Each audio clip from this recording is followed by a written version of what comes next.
Welcome back inside the Sweet Old Bills pregame show, getting you set for the Ducks and the Rockers. Game one of a 3-game set and the start of a 12-game homestand for the High Point Rockers. As always, Sweet Old Bills is the official pregame hangout of the High Point Rockers. Visit them today at 1232 North Main Street for the best in burgers, Q, and brew. Javid Blake alongside Kendrick Fruits. It's time to go around the Atlantic League, brought to you by Ginny Maurer Cruise Planners. So let's first take a look at yesterday, and well, to summarize it in a single word, it was nuts. Ducks take down the Blue Crabs 13-6. They also set a franchise record with 10 stolen bases. They're red hot coming into today. Lancaster takes down York 17-12.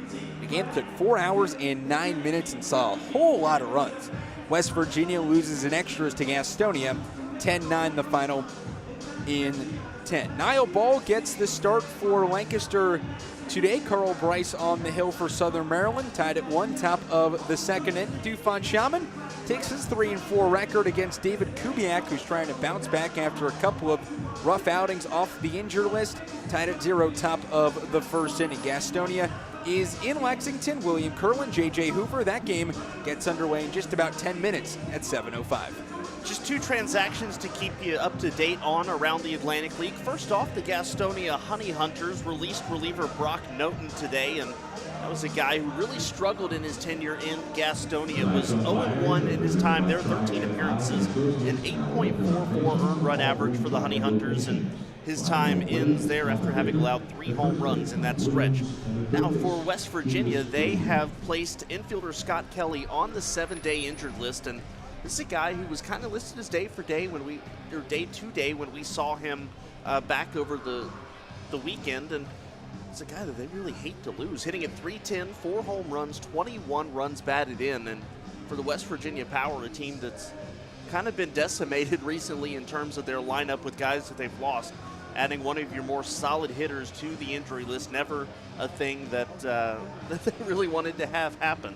And for the High Point Rockers, a couple of player transactions to let you know about. First off, the designated hitter tonight, a guy named Jay Gonzalez, who the Rockers have picked up in a transaction with the Winnipeg Goldeyes. And this is a guy, Javik, we've looked at his numbers a little bit.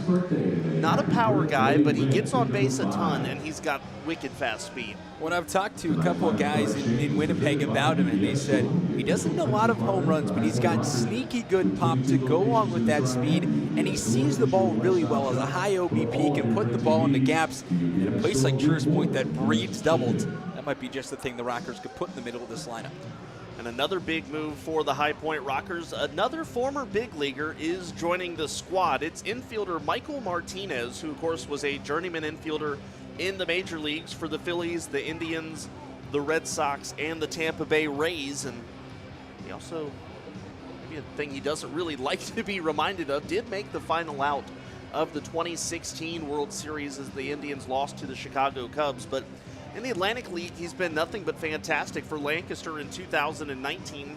Hit .252, 9 home runs, 52 RBIs, and it was kind of widely given that he and Giovanni Alfonso were the 2 best defensive shortstops in the Atlantic League in 2019. So for a team that did not really have a third middle infielder after Michael Russell went down, it was DiSarcina and Alfonso. This is huge for the High Point Rockers to have that major league presence in the lineup. It's such a big thing to get a glove like Michael Martinez in this lineup. He's so good defensively, and also helps spell a couple of guys in Giovanni Alfonso and J.R. DiSarcina, who haven't had many days off. Martinez is someone who you can plug in the lineup, hasn't played a game of organized baseball, professional baseball, all year long. So you can plug him in the lineup, rely on him every day, and he can give you that great glove. Let's go ahead and take a look at tonight's starting lineups built by Culp. First off, for the visiting Long Island Ducks, leading off the third baseman, Vladimir Frias. Batting second is the second baseman, Steve Lombardozzi.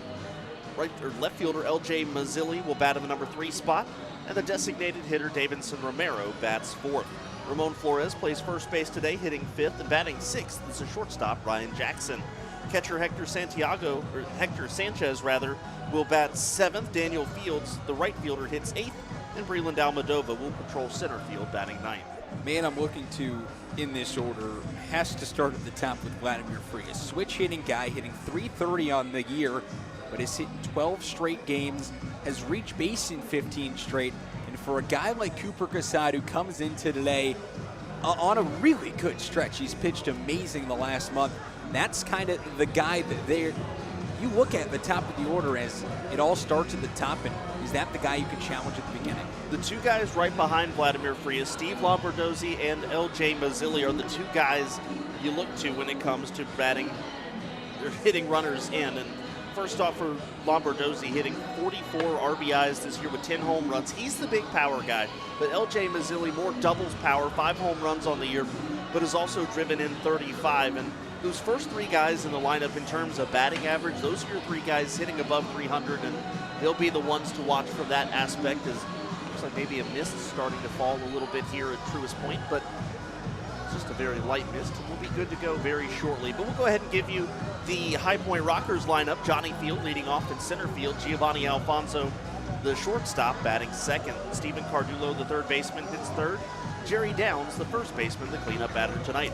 Stuart Levy behind the dish after exiting early yesterday with an injury. He's back and batting fifth. James McOwen in left field will bat sixth. Jay Gonzalez, one of the new guys, designated hitter tonight. Following him is the second baseman, Michael Martinez, and Jared Mitchell batting ninth, playing right field. For the player to watch, we might as well rename it today as player most excited to watch. And that's going to be Michael Martinez down in that 8th spot. He's going to get a healthy diet of fastballs. And for a guy like Martinez, we've seen his pop at not just in the Atlantic League level, at a big league level, and in the World Series, we've seen that pop. So for someone like Martinez, it's going to be really fun to see how he's able to swing the bat.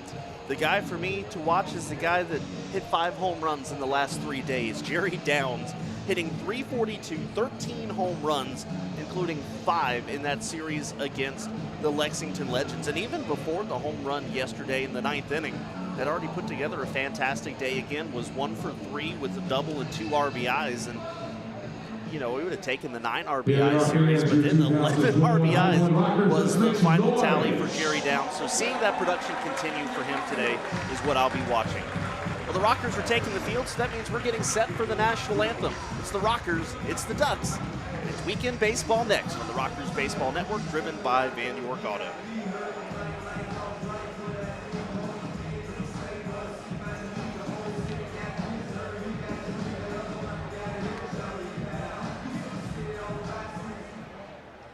Ladies and gentlemen, at this time, we ask that you please rise and remove your hats as we honor America and those who protect her with the singing of the Star-Spangled Banner, performed tonight by Dee Dee Smith.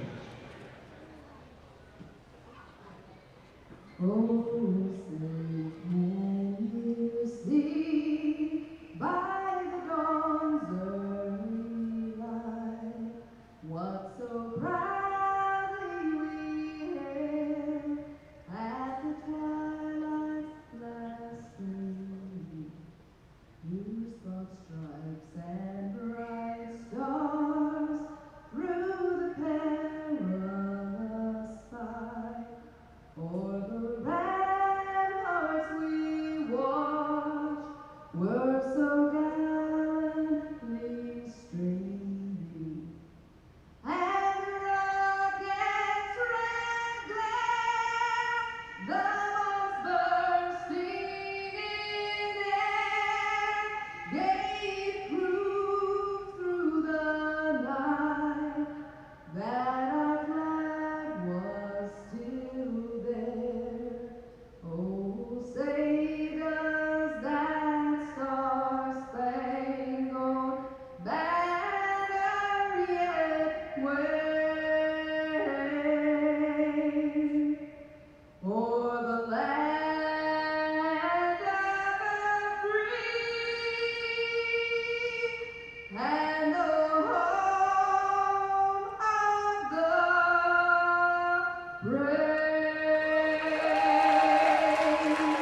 Now for High Point right-hander Cooper Casad.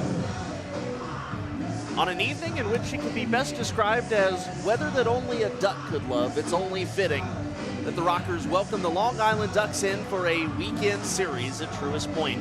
Hello everyone, Kendrick Fruits and Javik Blake here with you on the Rockers Baseball Network, driven by Van York Auto. And as a light rain is falling at Truist Point, Cooper Casad taking his warm-up pitches. And Javik, this is a game in which, between Cooper Casad and Joe Iorio for the Long Island Ducks, this is a pitcher's matchup dream in the Atlantic League. I am so excited to see today's matchup. It is two guys who are unbelievably good on the year. You have Cooper Casad, who's just been fantastic over the last month, and Joe Iorio, who hasn't been great over the last month, but seems to get a million runs every time he's on the mound. So it'll be a lot of fun to watch. Cooper Casad, fresh off of being named the July Pitcher of the Month for the Atlantic League, comes into today with a record of 5-0, a 4.10 ERA, 43 strikeouts, 15 walks, and 52 innings pitched, and opponents hitting .221 off of him.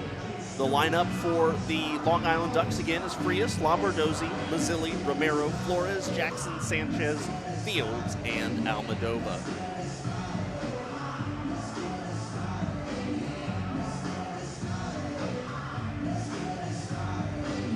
And the left-handed hitter, Vladimir Frias, stepping up and taking a couple last-minute stretches before now stepping into the left-handed carpeted batter's box. And we are moments away from getting started here at Truist Point. Frias is ready. And Casad kicks and fires. We're underway on a Friday night. First pitch strike. First pitch time, 7:05 p.m. on the dot. Weather in High Point, 77 degrees. Couple of light showers. Wind out to left, 6 miles an hour.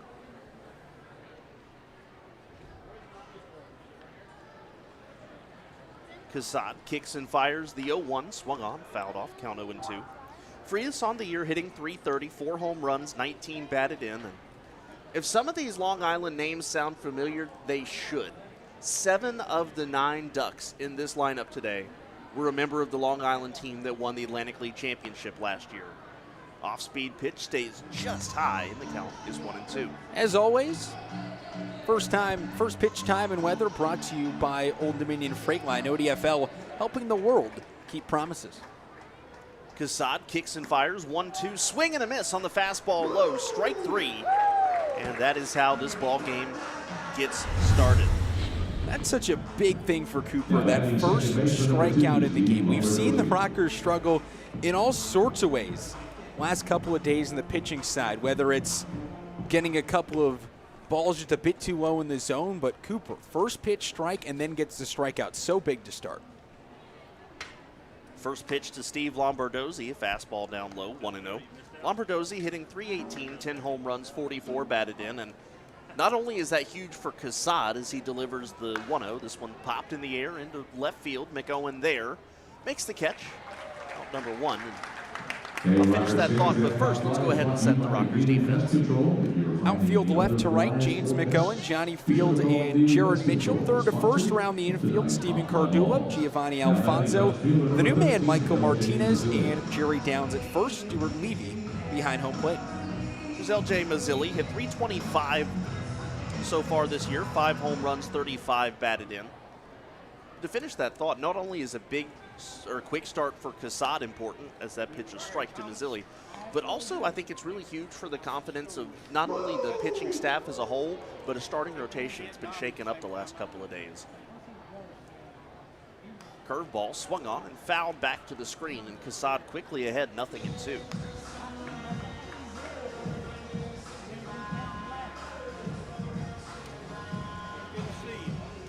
Cooper looking for that 1-2-3 first inning, which would be absolutely huge, especially against a Long Island team that, this sounds hard to believe, they have less power than the Rockers do. However, they also manufacture a lot of runs. A one-hopper on the ground to short. Alfonso picks it up, throws on to first in time. And Cooper Casad does indeed get a quick 1-2-3 first inning. We go to the bottom of the first, no score on the Rockers Baseball Network, driven by Van York Auto. Here he comes, rounding the warning track. Yeah, we're going to need to turn that down a level or two. It's even like loud on here. Okay. I don't know why, though. I'll put it about 3/4. Yeah.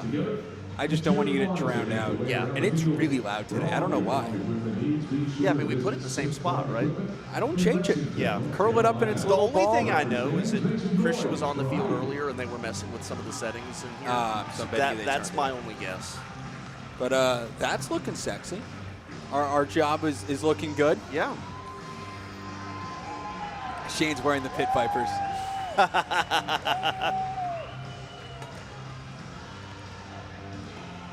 Nestled in the center of downtown High Point, the Palace Club overlooks the majestic ball field of Truist Point. 30 seconds. With an ever-growing skyline as its backdrop, this dynamic space serves as a perfect representation of the city's vision to pursue new heights. We invite you to set your sights on the horizons that lay ahead, from weddings to corporate events, birthday parties, and more, with on-site catering provided and the highest attention to detail. We look forward to working with you to ensure your vision becomes reality.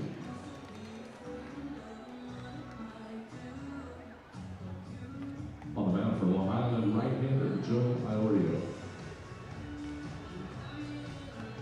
Bottom of the first inning, the lineup for the Rockers again: Field, Alfonso, Cardulo, Downs, Levy, McOwen, Gonzalez, Martinez, and Mitchell. And on the mound for the Long Island Ducks, number 5, right-hander Joe Iorio, one of the stars of this staff in 2019. Iorio on the year 6-1, a 4.16 ERA. He's given up 7 home runs in 62 innings, 22 walks, 32 strikeouts. He's not a guy who will strike out a whole lot of batters, but the thing about Iorio is the fact that, I mean, his calling card, he's a pitch-to-contact pitcher, and he's got a very, very good defense behind him.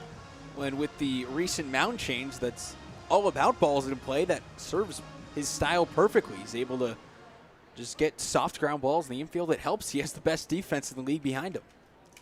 And he kicks and fires. First pitch, swing and a miss in the count 0-1.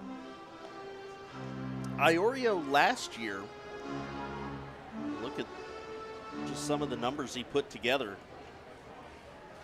It's a big reason this Ducks team just rolled into the postseason down the stretch. The Rockers struggled against him almost every time. As that pitcher called strike to Johnny Field in the count 0-2. But here's the interesting thing about Joe Iorio. We were talking about this before the game. The run support that he has gotten this year is just bonkers, for lack of a better word. Here's the 0-2, and that's outside. When Joe Iorio loses, he gets 4 runs of support. On his wins, he is averaging 13 1/3 runs per win. He is the anti-DeGrom in every way, shape, and form. In 5 of his 6 wins, the Ducks have scored double digits, including a 19-run game and a 17-run game. A pitch just below the knees of Johnny Field in the count 2-2. Home plate umpire today, Calvin Baker. Mike Williams down the first base line, and Julius Green, the man down third base. Looks like the wind is starting to shift the rain a little bit, kind of into the face of Johnny Field. He just took off his helmet to wipe it off a moment ago as the off-speed pitch from Iorio misses outside. The count is full. The rain should continue for about the next hour. Currently, my weather app saying it's going to snap around 29 minutes. This is about the hardest it's going to get, though. It kind of says it'll taper off.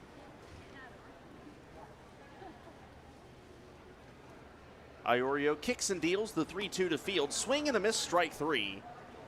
And so both leadoff batters for their respective teams strike out to start the game. And that brings up Giovanni Alfonso, the former Long Island Duck, hitting at .283 with 30 runs batted in this year.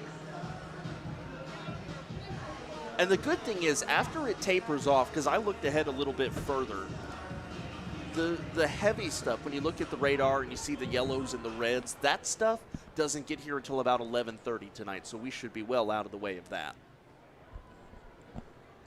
First pitch to Alfonso, that's a fastball called strike in the count 0-1.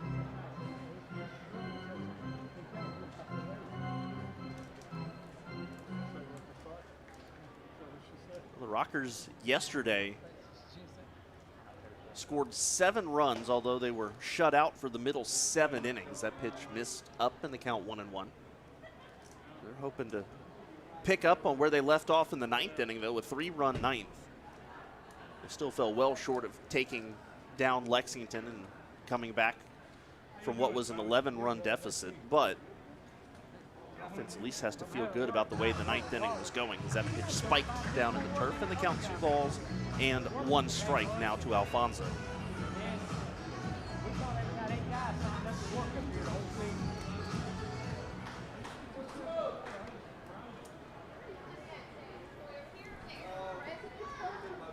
Iorio's kind of got a hybrid delivery where it's half wind up and half stretch. As Alfonso swings, fouls this one off, count 2-2. He looks in and gets the sign as if going from the stretch, then comes to a set position, but then moves back the front leg and kicks up as if from a windup. So it's kind of a little hybrid of motions. Well, it keeps things similar whether or not there's someone on base. As if there is. Just takes out one step. The 2-2 hit on the ground, and it hits Iorio, starts to roll back up the middle. Barehanded there by the second baseman, Lombardozzi. There is no throw, and Giovanni Alfonso's got himself an infield single. Hit off of Joe Iorio, but he looks fine, and nobody even moving from the dugout of the Long Island Ducks to even check on him. So I suppose he is good to go, and that'll bring up Steven Cardullo, who, for lack of a better term, just had a rough series against the Lexington Legends.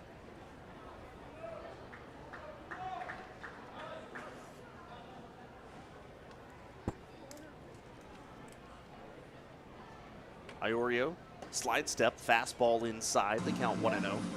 Cardullo went 1 for 14 at Lexington. Started the first series, or the first game, with a 1 for 6 performance, but then hitless in the last 2 games. Iorio comes set, fastball. Cardullo fouls this one straight back in the count, 1 ball, 1 strike.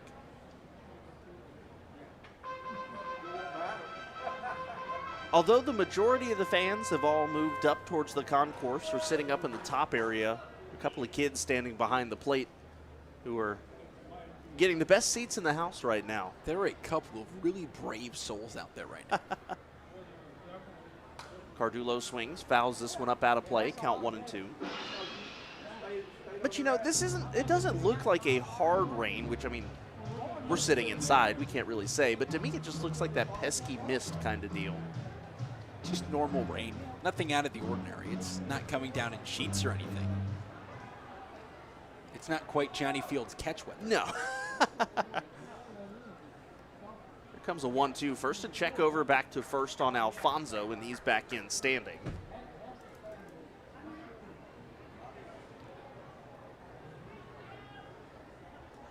Lights are obviously on here at Truist Point.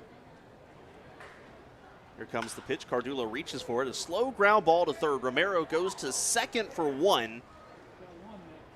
Check that. Frias goes to second for 1. And that is the only play they're going to get. So Alfonso retired. Cardullo to first, and we'll set the Long Island defense. LJ Mazzilli is in left. Reeland Almadova in center. Daniel Fields in right, third to first around the infield. Vladimir Frias, Ryan Jackson, Steve Lombardozzi, Ramon Flores is at first, and Hector Sanchez behind home plate. Stepping to the plate is Mr. August, we can call him, Jerry Downs. Just an insane first series of the month. First pitch to Downs, misses inside. 5 home runs, 11 runs batted in, and 9 hits in the series against the Legends.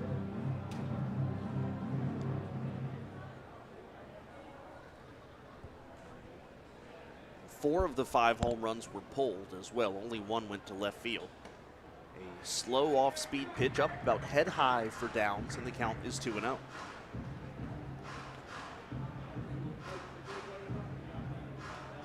And the good thing for Downs, as far as him being a power hitter and B, still in the zone, is he's not trying to force, you know, and chase a pitch that's shoulder high or try to do too much with one. He's still being very patient, waiting for his pitch.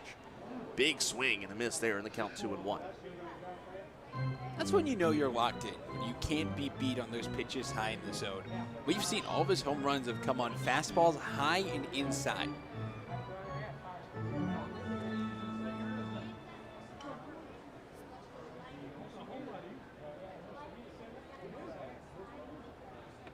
Cardullo tries to wipe a little bit of water off his helmet as he takes his lead off of first downs. A big swing and a miss. And the count 0-2.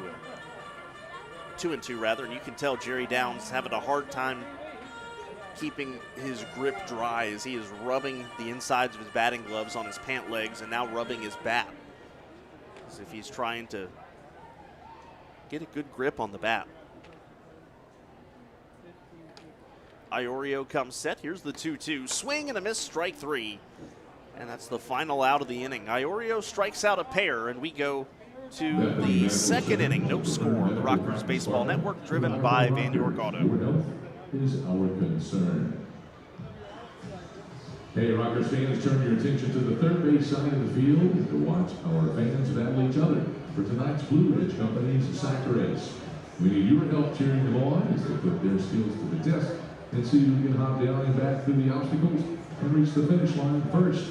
Let's throw it down to Shaylin to meet our contestants. Okay, Rockers fans, I am joined by Scott and Colton. They are going to go as fast as they can through this obstacle course. Are you boys ready? 3, 2, 1, start hopping. Over the first hurdle, they are brothers, so there's some competition here today. They're just missing each other. Here we go. Speed on Scott. Oh, Scott won. Good job.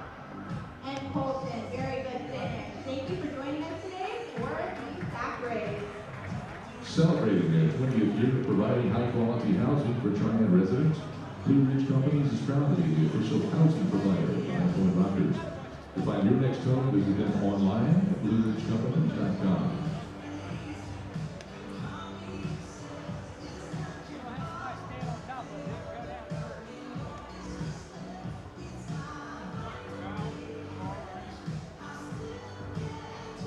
Inning number 2, we are scoreless as the Rockers and the Long Island Ducks in the early stages of this 3-game weekend battle here at the beginning of August. Second series of the second half. This is the first time the Ducks have been to High Point in 681 days. The last time they were here, Game 2 of the Atlantic League Division Series in 2019.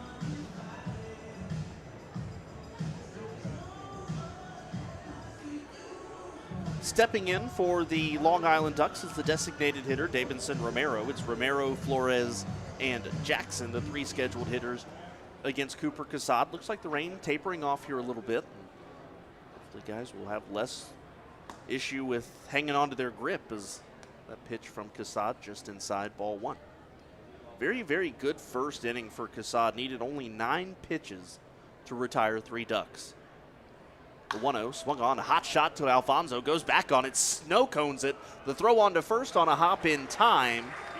Good play there by Jerry Downs on the back end, and that's out number 1 here in the second inning. It was a tough play by Alfonso. He backed up on it to try to get a beneficial hop, and it worked in his favor. Brings up Ramon Flores, hitting a .293, 2 home runs, and a 9 batted in, the former Somerset Patriot. We have not seen him yet this year. Pitch just inside to Flores, and the count 1-0. And he's been one of the better hitters in the Atlantic League the last 2 seasons. Not a guy with a whole lot of power, but you can count on him for a .290 average as that pitch a swing and a miss. 1-1. There are a lot of those guys just kind of floating out and about the Atlantic League. A lot of them play for the West Virginia Power, but 4 Patriots who are just real solid guys. The 1-1, pitch down low. And the count 2-1. Talk about West Virginia Power and the fact they just put Scott Kelly on the injured list today, and he was a guy hitting .310 in 45 games. That one swung on and lofted up out of play down the left field side, count 2-2. Well, Scott Kelly's just a ridiculous story. Someone who went from basically the community relations guy on the roster in Somerset to one of the best guys on the West Virginia Power.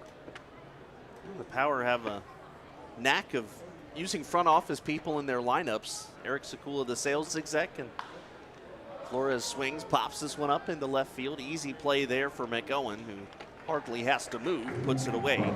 That's out number 2. Brings up Ryan Jackson, the shortstop, 280, 6 home runs, 37 batted in. He's been one of the guys who's had a good amount of success against the Rockers this year. In 6 games has hit at a .438 clip, a home run, and 4 knocked in. Casad faces him here with bases empty and 2 outs. First pitch off speed down low, 1-0.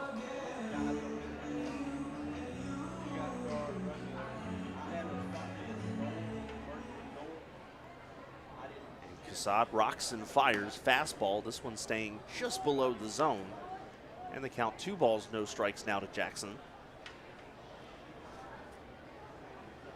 Fans starting to return to their seats from seeking shelter up in the concourse area. That pitch a called strike, fastball, and the count 2-1.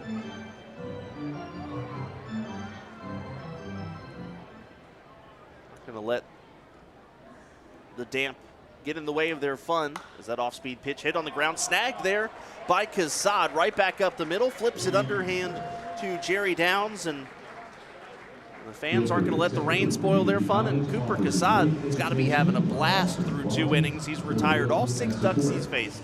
We go to the bottom of the 2nd inning. No score on the Rockers Baseball Network, driven by Van York Auto.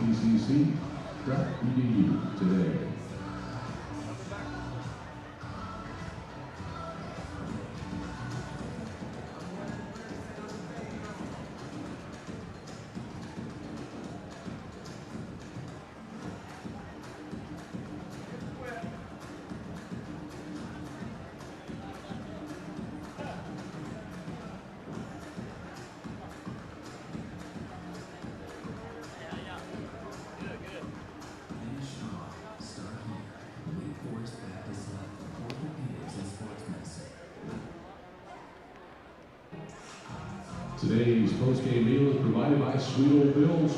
Be sure to visit Sweet Old Bills, the official pregame hangout for the High Point Rockers.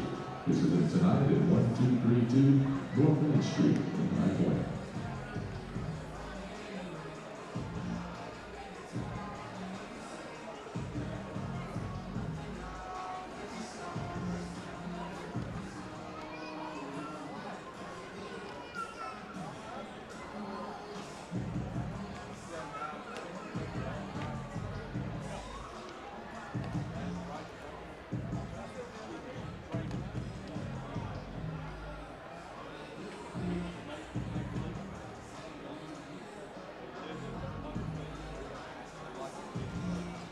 Bottom of inning number 2, Joe Iorio will face the 5, 6, and 7 hitters for the Rockers. Levy, McOwen, and Gonzalez. Stuart Levy back in the lineup today after an early exit yesterday when he got hit up in the thigh area from a pitch that I don't know.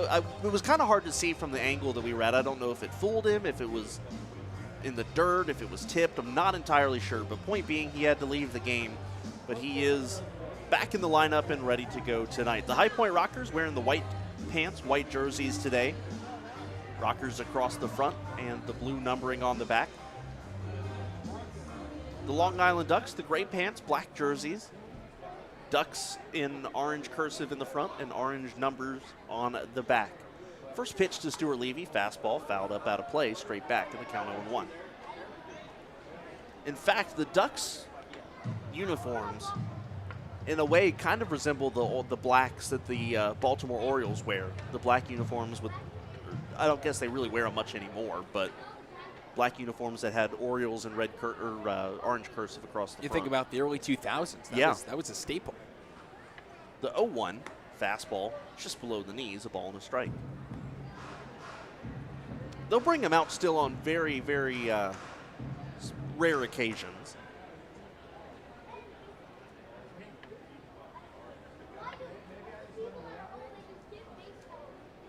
Comes the 0-2 to Levy.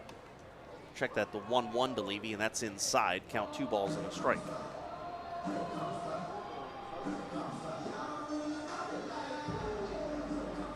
Rockers have the only hit of the ball game so far. This is the first time in a while that nobody has scored in the first inning of a Rockers game. Curveball to Levy, and that one stays just in. 3 balls and a strike now. All 3 games in the Lexington series resulted in teams scoring in the first inning.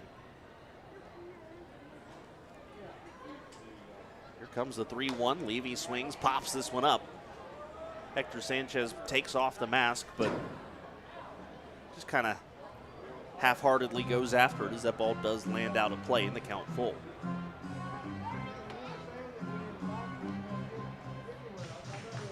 The Ducks have won 4 of 6 against the Rockers in the first half.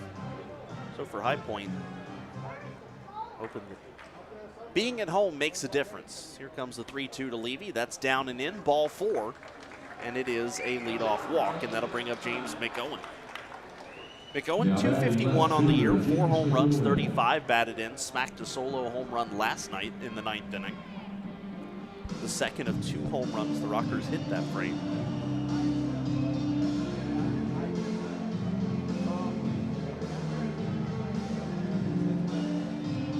Levy takes his lead off of first base as he puts on the oven mitt, as they say. A protective glove to keep the fingers from getting jammed in case you slide head first. McOwen fouls first pitch off, count 0-1.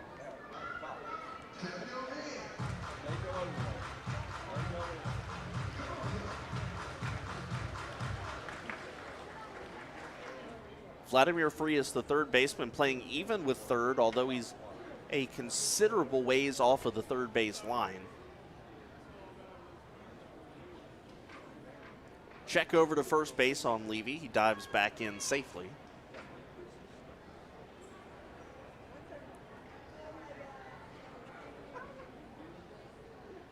The Rockers are 0-2 in the second half. They're 31 even in terms of overall record as McOwen fouls this one off, count 0-2. The Long Island Ducks 36-24. And they are 1-1 in the first half.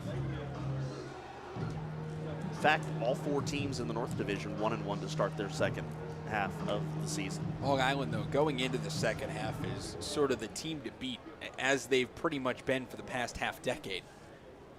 But they really are just the team in the North. The 0-2. McOwen stays alive, sprays it foul. A hot shot down the third base line. The count stays 0-2.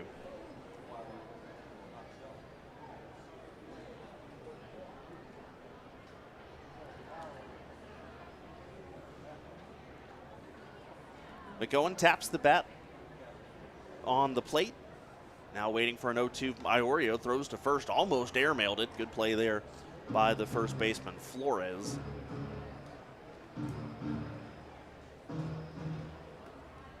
Well, and just as you said about the rain tapering off, the clouds almost breaking up just a little bit as McOwen skies this one up out of play. The count stays 0-2. A couple really high foul balls we've had today. Maybe the reason there's little holes in the gray clouds now.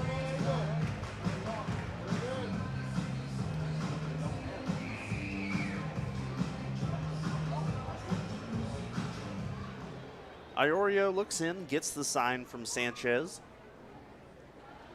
and comes set, ready to deliver another 0-2 to McOwen. Swings, line drive down the right field line, and it is foul yet again.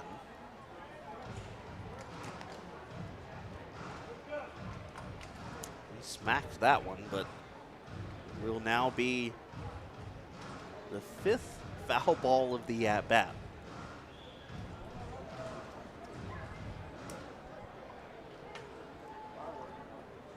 Runner on first base, nobody out, and James McOwen has been battling here with 2 strikes. Here's the 0-2 again, this one down and in. And the at-bat continues, now a ball and 2 strikes. Well, back-to-back newcomers coming up after McOwen. It's Jay Gonzalez and Michael Martinez. Quick check over to first base on Levy. The ball gets away from Flores. Stuart Levy is going to head down to second base on what I assume will be an error on Ramon Flores because it looked like a good throw.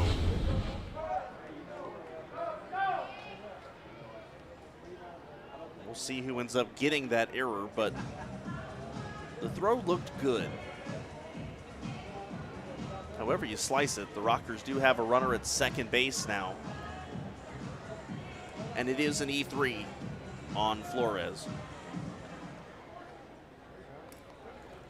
For Flores, that is his first error of the year. They go and pops this one up in the infield. It starts to drift into foul territory, but an easy play for Frias. Puts it away, and that's out number one. Now batting designated hitter. That'll bring up the designated hitter, Jay Gonzalez. Jay Gonzalez, a guy who played college ball at both Auburn and Mount Olive in North Carolina, was drafted 3 times, most recently by the Baltimore Orioles back in the 10th round of the 2014 draft. And as a member of the Winnipeg Goldeyes this year, was hitting at .333, 2 home runs, 21 batted in. Had 8 stolen bases in 38 games, but the eye-popping number for Gonzalez was the .405 on-base percentage. First pitch up high, and the count 1-0. But this is a speedster. This is a guy who 4 times in his professional career has eclipsed the 20 stolen base plateau. In fact, his last year at Mount Olive, although not professional, stole 51 bases. Swings, fouls this one off, and the count 1-1. It's kind of tapered off in the last couple of years. Has only eclipsed 10 stolen bases once since the start of the 2018 season. But he's a guy that you look for as maybe not a stolen base threat, but just as a really good base runner as well. A ball and a strike to Gonzalez. And that pitch inside 1-1. You kind of look at the way that he stands up at the plate. There's not a whole lot of bringing the bat back. He almost looks like a slap hitter the way he stands up there at the plate.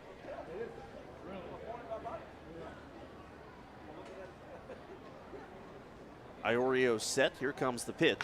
And he swings and pokes this one right on the ground towards short. Jackson's only play is to first. That will retire Gonzalez in his first High Point Rockers at bat, but Stuart Levy heads down to third.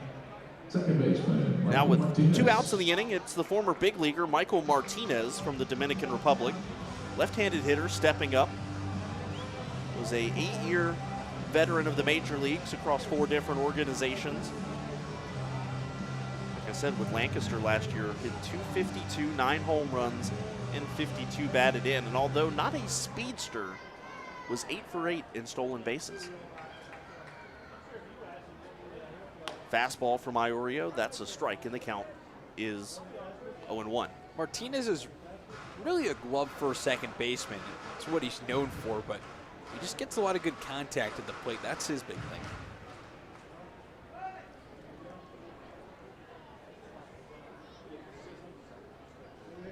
Iorio kicks and fires the 0-1. Martinez swings, high fly ball into center field. Racing back and hauling it in. Right in front of the warning track is the center fielder, Breland Almodovar, and that is the final out for the Rockers in the second inning. And once again, they get a man aboard, but not able to bring him in. We go to the third, still scoreless on the Rockers Baseball Network, driven by Van York Auto.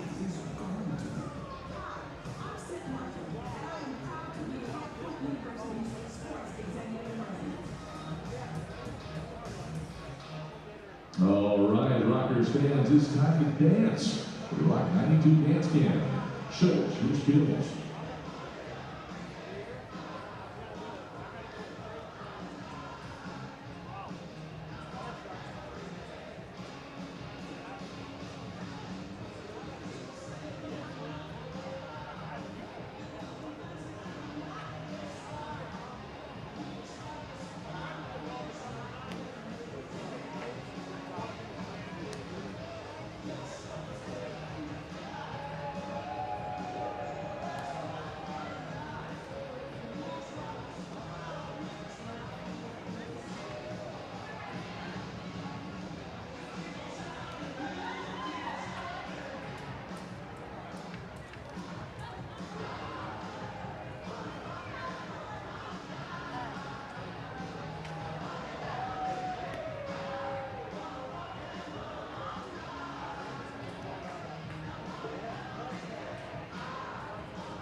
Top of the third inning, we are still scoreless at Truist Point in what we thought was going to be a pitcher's matchup, and it has been every bit as advertised through the first 2 innings. Just one combined hit, that belonging to Gio Alfonso of the Rockers, and Cooper Casad will face the 7, 8, 9 hitters Sanchez Fields and Almadova of the Long Island Ducks.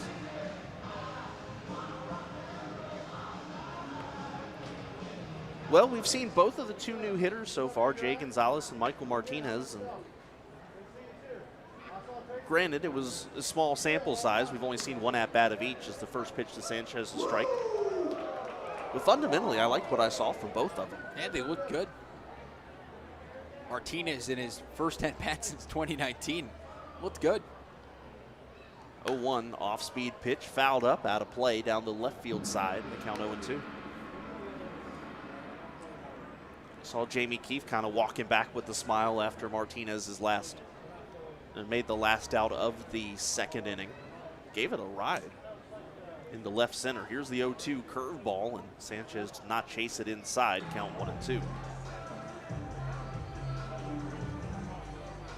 Cooper Casad so far today has relied on 1 strikeout, 2 flyouts, and 3 groundouts. Easy as 1, 2, 3. That one swung on, popped up into left field. James McOwen going towards the line and puts it away. And that's out number 1 in the third inning. Time for your Wake Forest Baptist Health injury report. Michael Russell still on the injured list after suffering a broken jaw at Gastonia. It's been about a week, a little over a week now at this point.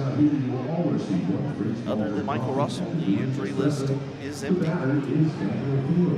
Brings up Daniel Fields, hitting .286, 5 home runs, 30 runs batted in. Fields was named the Player of the Month in the Atlantic League, and he swings, lines this first pitch into right field. That's a base hit. Hey, somebody tell Daniel Fields that July's over. He doesn't have to be the best player anymore. It's the first hit of the ball game for the Ducks. That'll bring up the former High Point Rocker Breland Almadova, who's hitting .211 this year, a home run, 15 batted in. Almadova was a Atlantic League All-Star in 2019, one of the 7 Rockers that were selected to the All-Star game that year.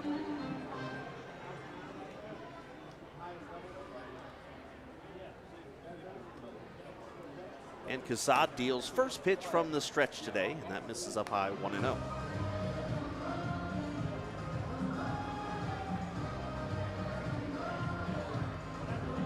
Well, this is a Long Island team that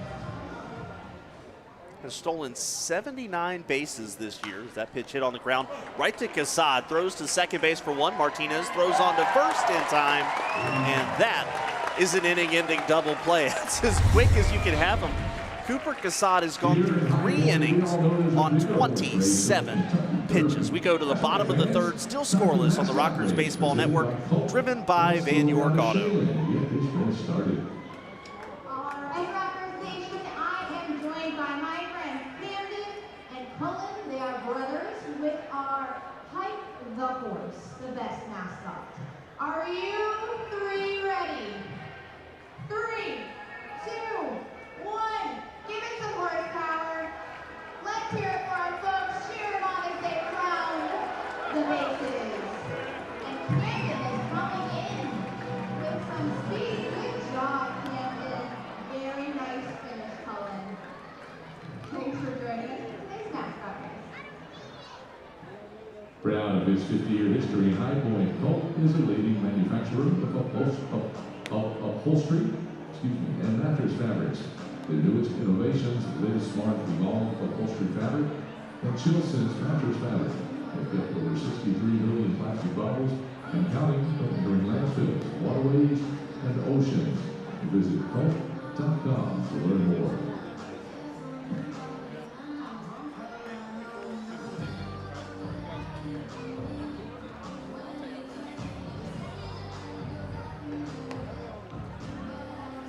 Leading off the bottom of the third inning for High Point, right fielder Jared Mitchell. Bottom of the third inning, still scoreless at Truist Point in a game that, if you Love good pitching. This is the game that you want to tune into. 2 combined hits so far. And for the Rockers in the bottom of the 3rd inning, it'll be Mitchell, Field, and Alfonso. That's 9-1-2.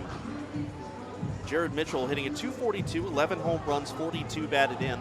Had a solid series against the Lexington Legends. Not the power side of it, but was able to pick up a couple multi-hit games and stole 4 bases in 1 game. And he's now the Rockers' leader in steals this year as he fouls the first pitch off, count 0-1. We talked about this during his 4 stolen base game on Wednesday.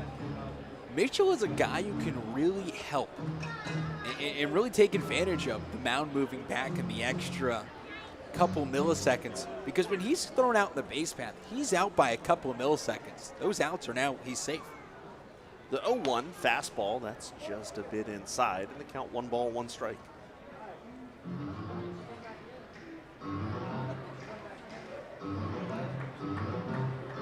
Iorio taking a second. I think he thought he could have had the call on that one.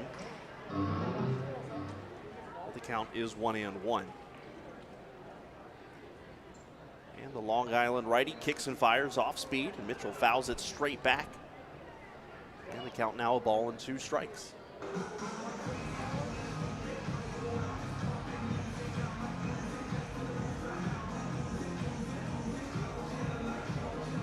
Joe Iorio on the year, there's a reason he's 6-1, and although we talked about the big run support that he has gotten this year, he's a guy who can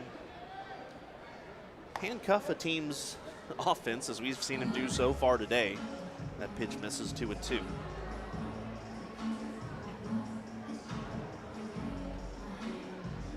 Iorio today recorded 2 strikeouts. Cooper Casad, through his first 3, only had 1.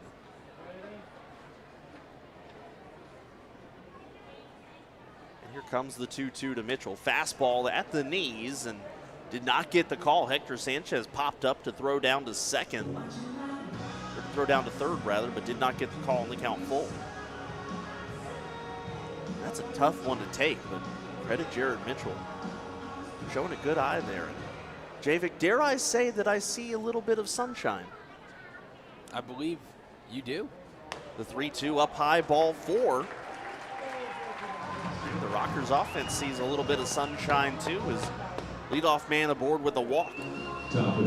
Second inning in a row that has happened. Iorio walked Levy last inning to lead off, but Levy was left stuck at third.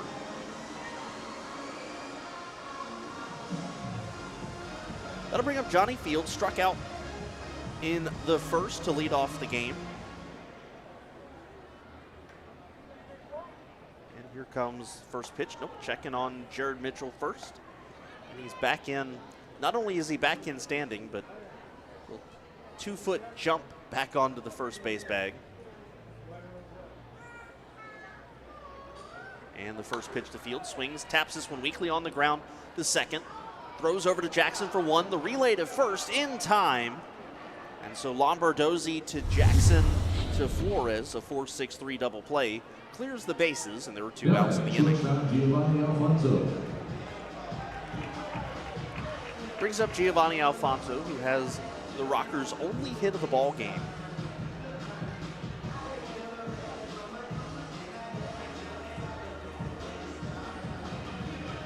Talked about Cooper Casad only throwing 27 pitches through the first 3 innings. This pitch, a called strike fastball, count 0-1. Despite the fact that Iorio's only given up 1 hit, his pitch count not quite in the same shape as Casad's. He's at 46 pitches. Not bad by any stretch, but not what Casad's put up so far. Alfonso swings, line drive, center field. This one's going to get down and go to the wall. Alfonso takes the turn at first base. He heads to second, and he will coast in with a stand-up double. So a single and a double for Alfonso today through the first 3 innings of this ball game, and the Rockers have a man on second with 2 outs for Steven Cardullo. He's someone who's just been so hot the last couple of games. Now 8 for 15 on the week. Adds a double to his talent. Steven Cardullo, who reached on a fielder's choice, is now 1 for 15 this week.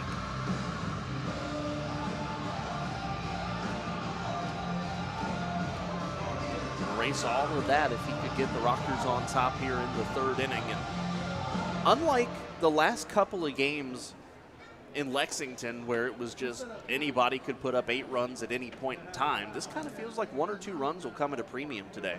He swings, base hit up the middle on the ground. Alfonso is being sent home, and he will score as the throw is cut off. It's an RBI single for Steven Cardullo, and the Rockers take a 1-0 lead in the third. Now batting first baseman Jerry Downs. For Steven Cardullo, RBI number 34, and we're going to bring up Jerry Downs, who struck out to end the first inning.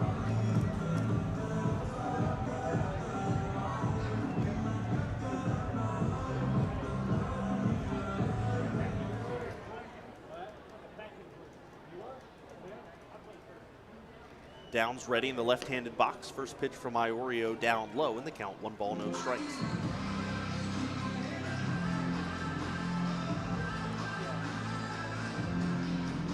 And in a pitcher's duel, this automatically shifts the pressure onto Long Island a little bit, especially when you consider the fact that pitch down and in, count 2-0 to Downs.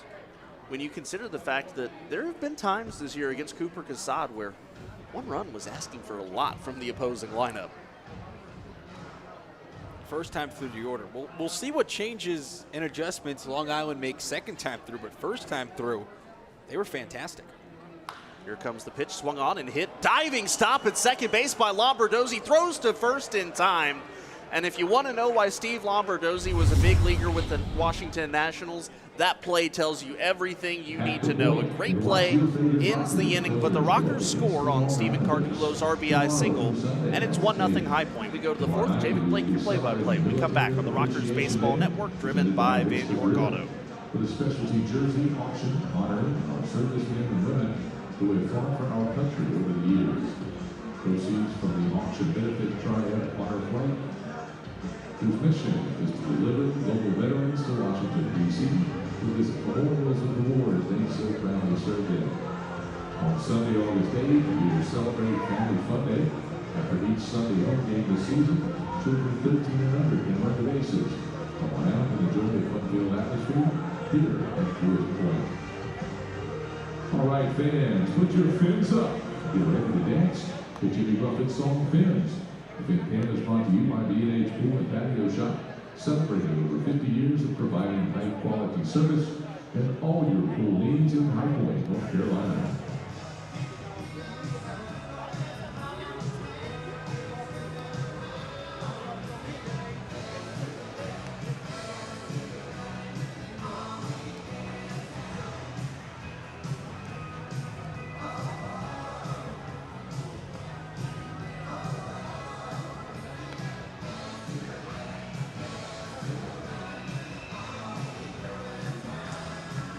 Welcome back to Truist Point, top of the fourth inning. Javid Blake alongside Kendrick Fruits. Thanks so much for joining us on your Friday night. Rockers lead the Ducks by a 1-0 score, and the story of this ball game has been the man on the hill for the Rockers.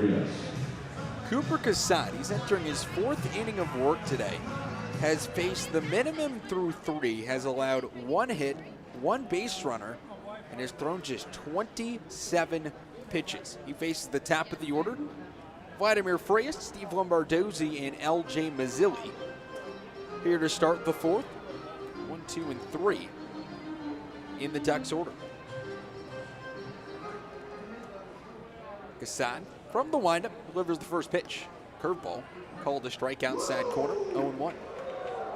Javik, you said one of the things that would be big to see is what kind of changes he makes from the first time through to the second. So far, the second time, he's still pounding the zone. The pitch, swing, fouled straight back. Count goes to 0-2. And that's been such a big thing for the Rockers' starting rotation the last couple of weeks. Whenever they have a good day on the mound, it always starts with strike 1 and getting that first pitch strike. The 0-2 pitch, curveball that falls off the table, pulled foul. Bounces out of play down the left field line. Count stays at 0-2 strikes. Frias struck out in the first inning as the first batter of the ballgame. Casad kicks and fires. Swings, played foul again, third base side out of play. You think Frias knows his back pocket's hanging out? No one's shouting right blinker, so I would gather he does not know yet. The 0-2 pitch. Fastball high and inside. Count goes to 1-2. Frias coming in today had been riding a great hot streak for the Ducks. Had reached base in 15 straight, collected a hit in 12 in a row. The 1-2 pitch. Curveball swing laced out towards right center field. Field going over. It bounces down and gets into the gap. He cuts it off. Rounding first is Frias. The throw comes in from Martinez. Gets deflected off the glove of Alfonso. And safely with a leadoff double in the fourth is Frias. It brings up Steve Lombardozzi. It was a good piece of hitting to put it in the gap in right center field, but a good bit of running as well. He realized where Johnny Field cut that one off, and was kind of going to be throwing off of his back foot, so a heads-up job there by Frias to keep going to second. Second hit of the day for the Ducks, the first the extra base variety. Steve Lombardozzi up, switch hitter from the left side. Rockers lead 1-0. 1 on, nobody out here in the top half of the fourth inning.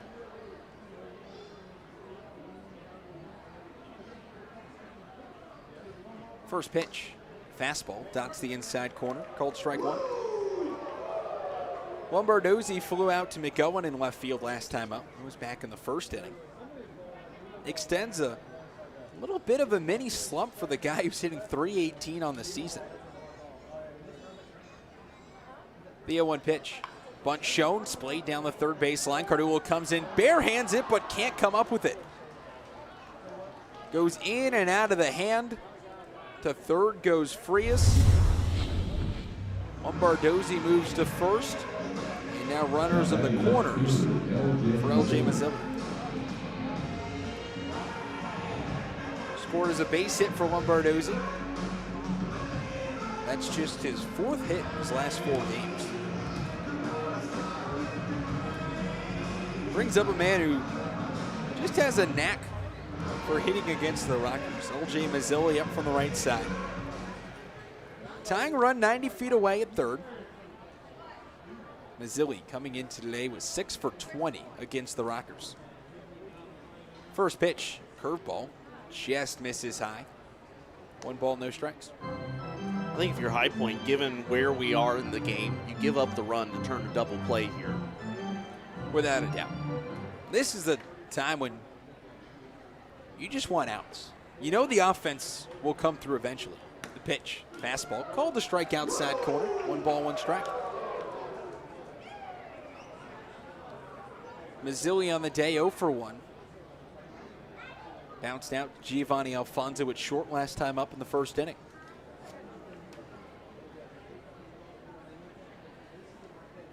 Casad from the stretch delivers. Swing, popped up. First base side, downs ranging over towards foul territory. Gets out of play. Count at 1-2.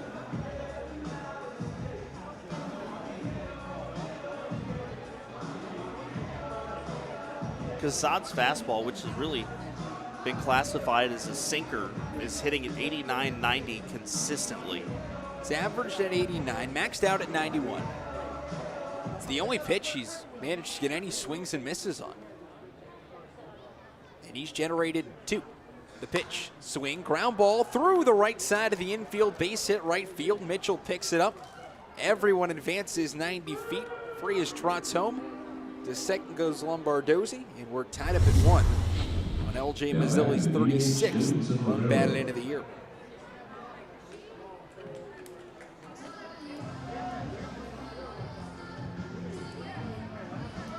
Brings up the DH, Davidson Romero.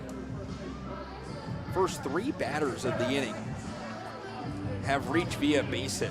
Frias double, Lombardozzi single, and a Mazzilli single.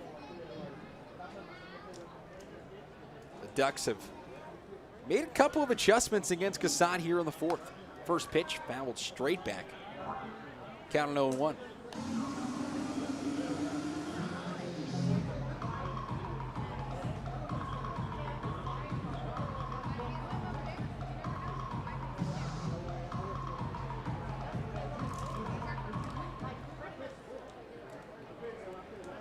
Romero, sort of a wide-ish stance from the right side.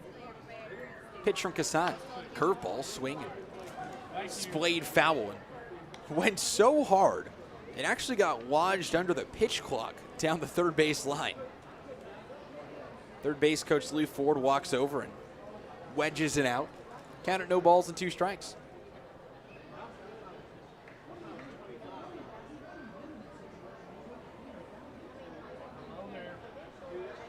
Casad fires home.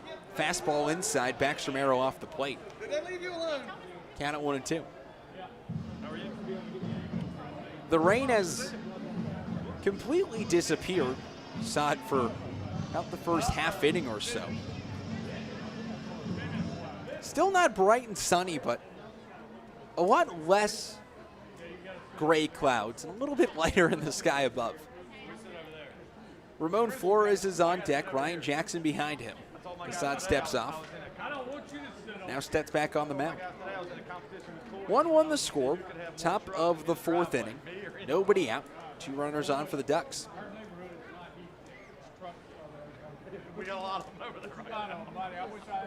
The righty sets to the belt. Now fires home. Curveball spikes it. Levy blocks it up. Taking a couple of steps off his second is Lombardozzi. He doesn't end up going. Just kind of goes back as soon as Levy popped up. Counter 2-2. That's why pitchers love throwing to Stuart Levy. They all rave about the fact that, he's great at calling games, but also defensively, he's able to block a lot of stuff and throw in the dirt, and they feel comfortable trusting him. And credit him for jumping right back on the horse. Yesterday was taken out of the game after getting injured blocking a ball. The pitch, fastball misses high, 3-2. And he's right back out there today. Was even moonlighting as a BP pitcher earlier. Mike Colino was out there as well. I don't know if that classifies as a pitcher pitching BP. Rockers backup catcher pitched yesterday. The pitch, curveball, swing. Popped up behind first base. Downs going over towards the Rockers bullpen. Dives, can't make the catch. Bounces just a couple of inches away from the glove. And Downs oh so close from making a fantastic catch. Count stays at 3-2.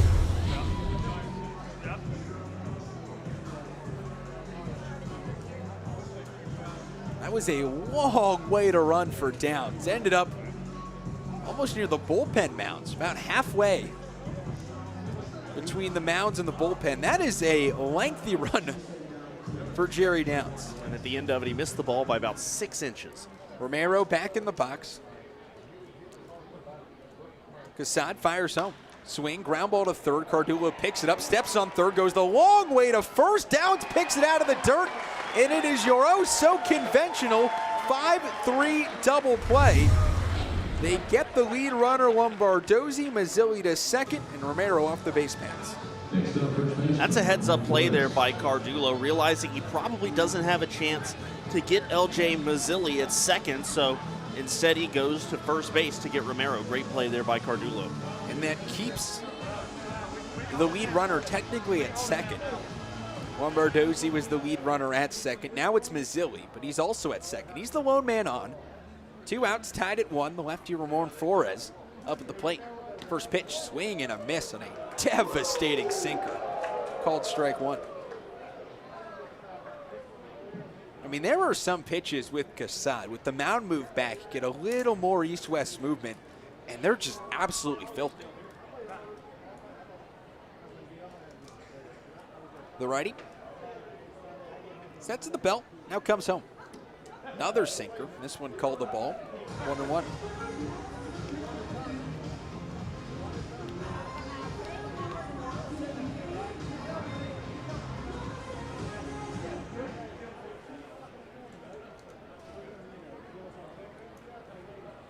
Flores up from the left side. The pitch misses inside, 2-1. With Mitch Atkins scheduled to go tomorrow, that's the last Rockers starter who has yet to pitch in a game at the new mound distance. Tommy Lawrence so far has been the shining star. Was absolutely fantastic for the Rockers back on Tuesday in Lexington. The pitch, fastball just misses inside. 3-1 the count. Cooper Casad may have something to say about that, though, by the time his day's over.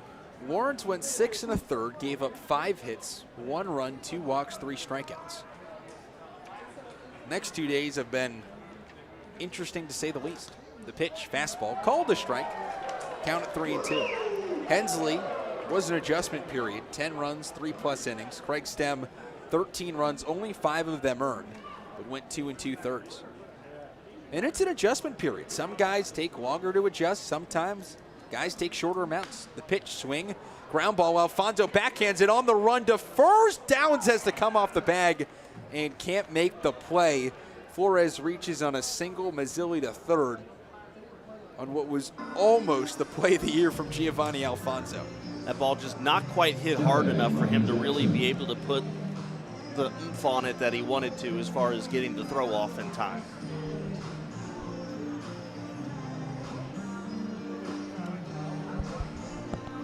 Brings up the righty Ryan Jackson. 0 for 1 on the day. Grounded out to Cooper Casad. A hot shot back up the middle to end the second. First pitch, curveball, called strike 1, 0-1. Well, here's where things have changed a little bit the second time through. Cooper is still getting strike 1 over, but then after that, the Ducks are waiting him out a little bit, not pouncing on the next pitch that looks good. He's gone to the changeup a little bit more second time through. Now up to 16 pitches with it. Pitch misses away. 1-1.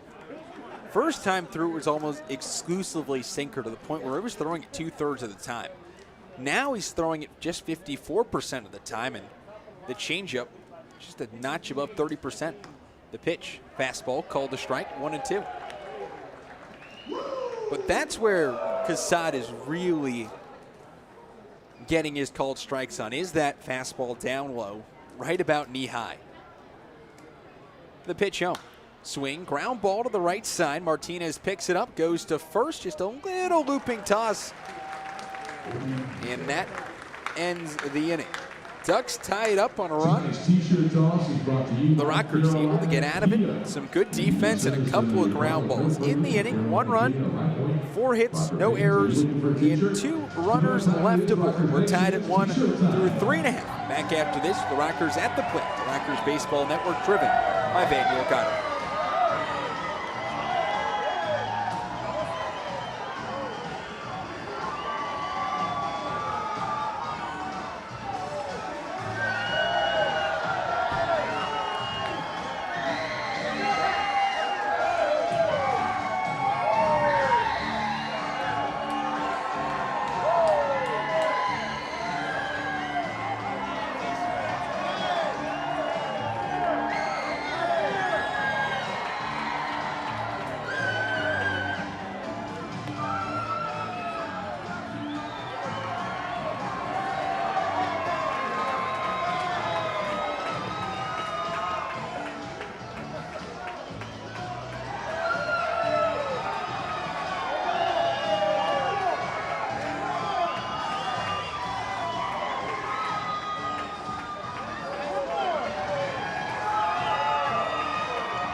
Bottom of the 4th inning, Javik Blake alongside Kendrick Fruits. Thanks so much for joining us on your Friday night.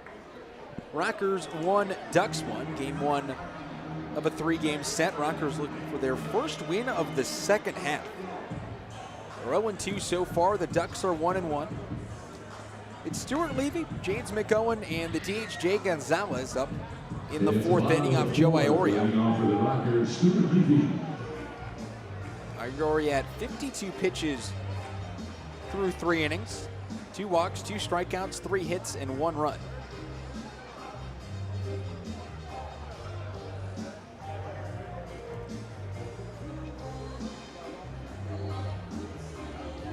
Starts off the inning by facing the righty Stuart Levy. This is a lineup for the Rockers that has had a little less amount of righties. First pitch, curveball, misses high, 1-0. Most games, it was Downs, McOwen, and Mitchell as the only 3 lefties in the lineup. Jay Gonzalez, new to the lineup today as a lefty. Michael Martinez is a switch hitter, so he can go from either side. The 1-0 pitch, swing, fouled straight back and out of play. Count at 1-1. The ball actually ricocheted off the overhang.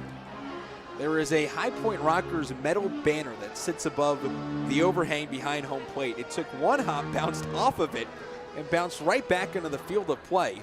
Hector Sanchez, the catcher, just stood there and caught it. The 1-1 pitch, fastball, called a strike outside corner, 1-2.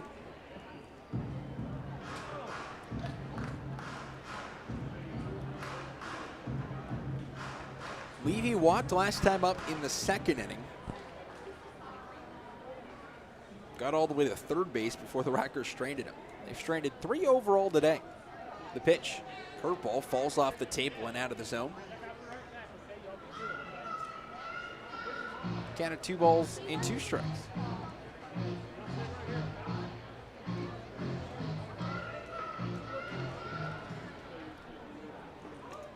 Levy in from the right side.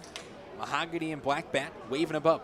The pitch just misses away. Good take by Levy. Count of 3-2.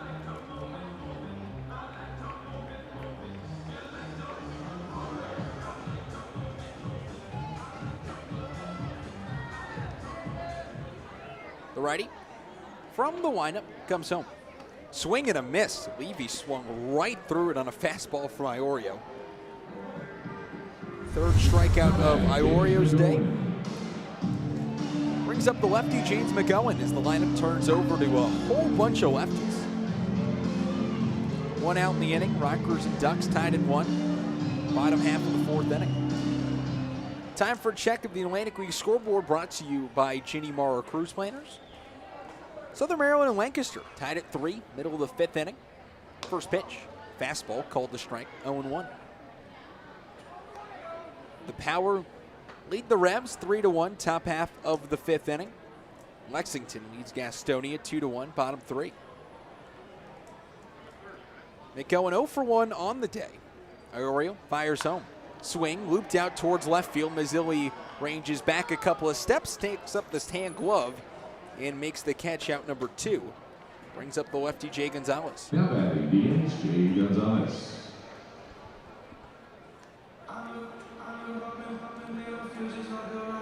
Gonzalez on the day, 0 for 1.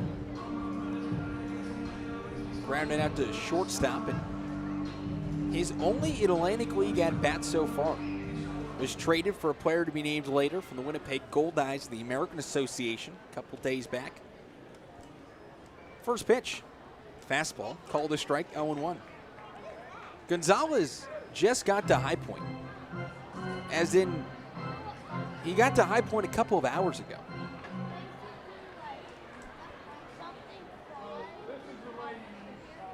The pitch, curveball, misses low. 1 ball, 1 strike. Gonzalez's last game with the Goldeyes was back on August 1st against the Lincoln Salt Dogs.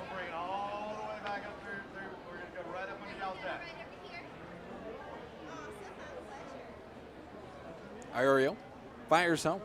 Swing fouled straight back. Count at 1 ball, 2 strikes. Now, Gonzalez did not spend the entire season in Canada. The Goldeyes unable to play in Winnipeg the last year and a half. 2020 split a hub with the Sioux City Explorers. Iorio kicks and fires home. Swing, ground ball right at third, backhanded by Frias, comes up, throws high to first, jumping is Flores, but comes down on the bag to complete the out. Rockers go down 1-2-3 in the 4th inning. No runs, no hits, no errors. Nobody left on base. We head to the top of the 5th inning. Rockers 1, Ducks 1. We're back after this on the Rockers Baseball Network, driven by Van York Auto. Direct your attention to the Jumbotron and be sure to shout out your answer.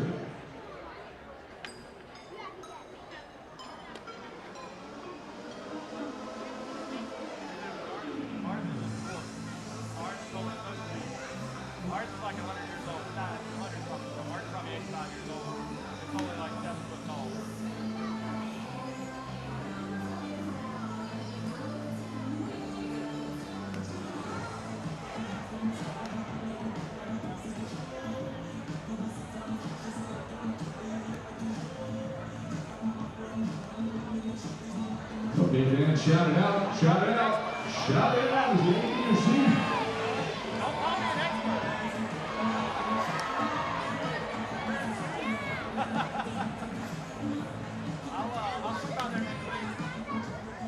Do you want to represent your hometown High Point Rockers and enjoy great brews? Located behind Section 104 is our team store and our craft beer bar, the High Point.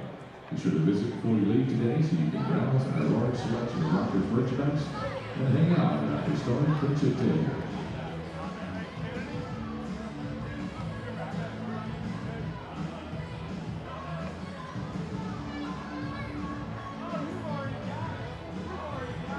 Top of the fifth inning. Welcome back, top of the fifth inning from Truist Point. Javik Blake alongside Kendrick Fruits. Rockers and the Ducks tied up at 1. Bottom 3 in the order, Hector Sanchez, Daniel Fields, and Braylon Almadova due up against the righty Casad. First pitch, swing, looped out towards left field. McGowan comes on and crouches down to make the catch. Out number 1 in the inning. Fans, tonight's strikeout player of the game is up. If he strikes out here, you will all receive 1 free small group coffee at the Bean. Now batting, Daniel Fields. Daniel Fields, the batter from the left side. Got the first hit of the ball game for the Ducks back in the 3rd inning. Real hard base hit to the right side of the infield. Rockers shift. Hardulo, the only infielder on the left side of the infield. Fields calls time, steps out, now steps back in. Rockers stack the right side of the infield with 3. The pitch, fastball, called a strike, 0-1. Alfonso just about up the middle. Martinez plugs the hole on the right side, downs at first. The pitch, swing and a miss, and a pitch that falls off the table. Count quickly to 0-2. And that was just a filthy pitch from Cooper Casad. The 0-2 pitch, curveball. This time Field waits on it, pops it out of play. Third base side, count stays at 0-2. Bryce Hensley has popped out from the Rockers dugout, just saw the cowboy hat. He may have found his people. The pitch, fastball, backs up Fields off the inside corner. 1-2. I say that because the Long Island Ducks coaching staff all was wearing cowboy hats earlier today, and we better be careful, make sure Bryce doesn't accidentally get on the bus with them. The 1-2 pitch, swing and tipped foul, goes off about every single person behind home plate. It deflected off of Stuart Levy's mask, then hit home plate umpire Calvin Baker on the upper arm. Squirted away towards the Rockers dugout, first base side. Count stays at 1 ball, 2 strikes. 1 out, nobody on. Casad fires home. Swing, ground ball. Martinez under the diving glove. Can't get to it. Squeaks into right field. Daniel Fields, 2 for 2. Puts a runner on first. Brings up Braylon Almadova.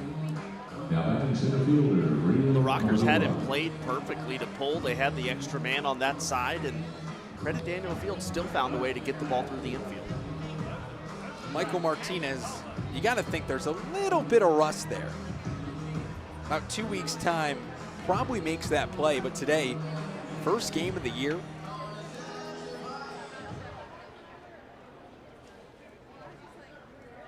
Pitch from Casad, fastball way up and in. Almadova spins out of the way. 1-0. Now Almadova has had a wild year. Started off the year with the Houston Apollos of the American Association, a traveling team for the Pecos League. The pitch, swing, pop foul, first base side out of play. Count 1-1. And then ended up getting picked up by the Ducks. So goes from a team that yesterday was sitting at 9-60 and goes and wins a first half championship with the Ducks. I mean, what a swing. Team that at one point lost 17 straight to the Ducks, who won 12 in a row. The 1-1 pitch, curveball, falls off the table, called a strike, 1-2. Well, his last couple of years have really just been crazy too. We talked about him being a member of the Rockers in 2019. Last year he played in the Constellation Energy League when the independent leagues were kind of shuttered for the year, and Sugarland put something on all of their own. He played down there. The 1-2 pitch. Swing, bouncing ball up the middle. Martinez takes it himself, steps in the second base bag. The throw wide, and Downs can't quite scramble back. Fields out 4 unassisted on the base paths, and Breland Almodovar reaches on a fielder's choice, brings up the top of the order in Vladimir Frias.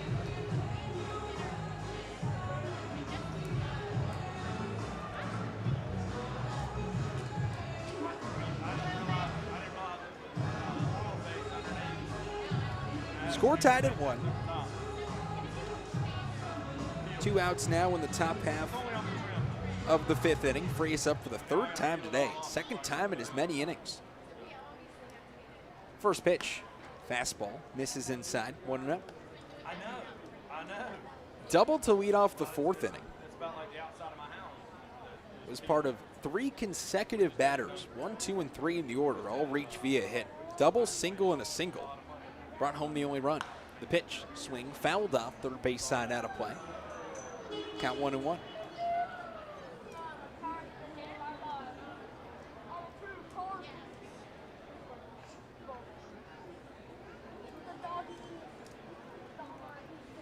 Frias switch hitter up from the left side. Has the high socks with alternating orange and black stripes with a black base. The pitch. Curveball misses away. 2-1.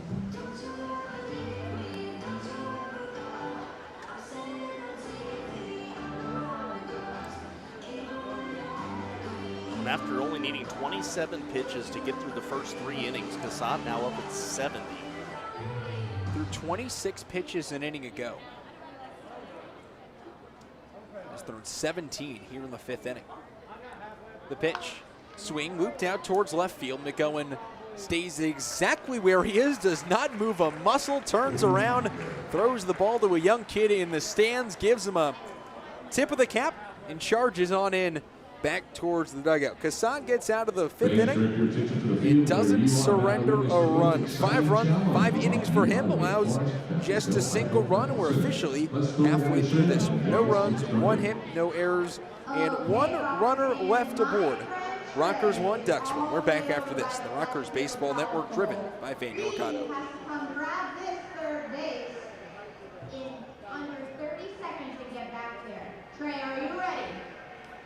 3, 2, 1, go! All right, let's make some noise. Look at this, the board. Look at that. Oh, the hat is coming off. Look, he is in it to win it. Go ahead and grab that, Trey. Go fast, buddy. Keep going, keep going. All right. 10, 9, 8, 7, 6, 5, 4, nicely done, Trey. Let's hear it for him, folks.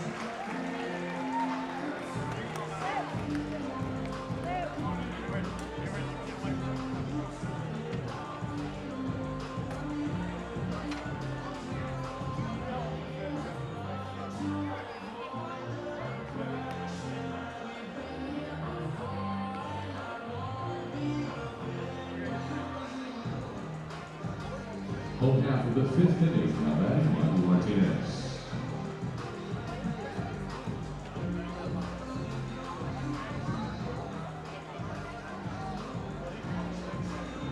Bottom half of the 5th inning. Rockers 1, Ducks run on a overcast Friday night from Truist Point. Javik Blake alongside Kendrick Fruits. Thanks so much for joining us. It's Michael Martinez, Jared Mitchell, and then the top of the order here in the 5th. Martinez 0 for 1, foot to center field back in the 2nd inning. His first game with the Rockers. First game anywhere in baseball in 2021. First pitch from Iorio. Fastball misses inside, backs Martinez off the plate. 1-0.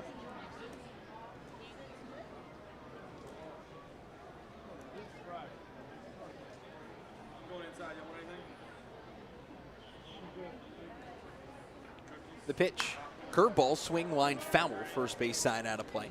Count evens up, 1 ball, 1 strike. Well, obviously, you know he's been working out and training in the Dominican while he's been waiting to get over here. And looks like his timing at the plate really in pretty good shape. Smoked one the first time out. There was a line drive to center field, but he's hitting the ball hard right now. He was originally traded to High Point from the Barnstormers. The pitch, curveball swing, rolled over to the first base side. Flores gloves it, underhands to Iorio. Records the first out of the inning, brings up Jared Mitchell.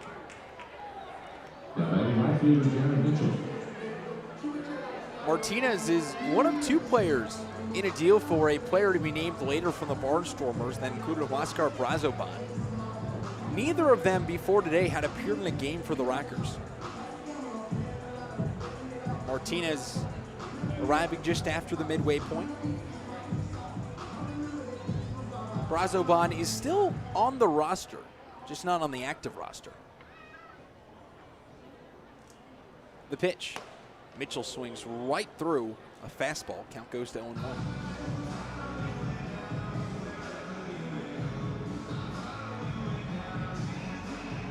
Mitchell walked back in the third inning.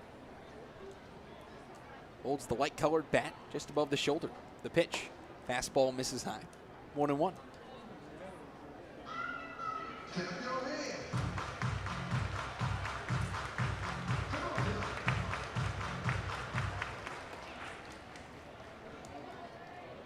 Rockers got their only run of the game back in the third inning off a Steven Cardullo single.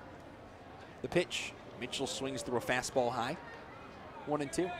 Well, that was impressive there by Iorio. You go with the fastball, Mitchell already swinging through it. Then you take something off of it, and you got Mitchell way ahead.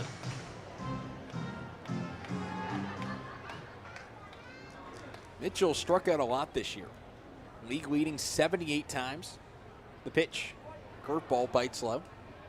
2-2.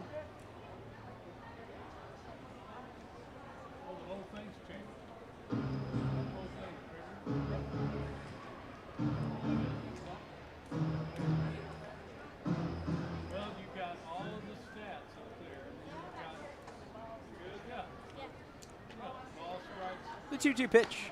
Fastball backs him up inside. Works another full count. 3-2. And Mitchell leads the strikeout category by a wide margin. No one else in the league above 60.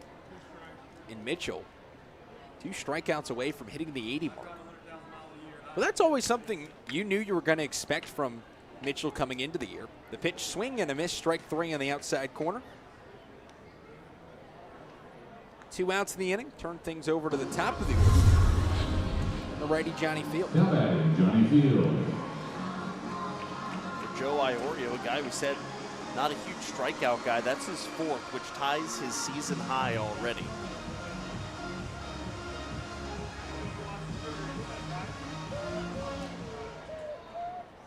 He also now has 8 swings and misses. First pitch to the righty field. Slider called the strike, 0-1.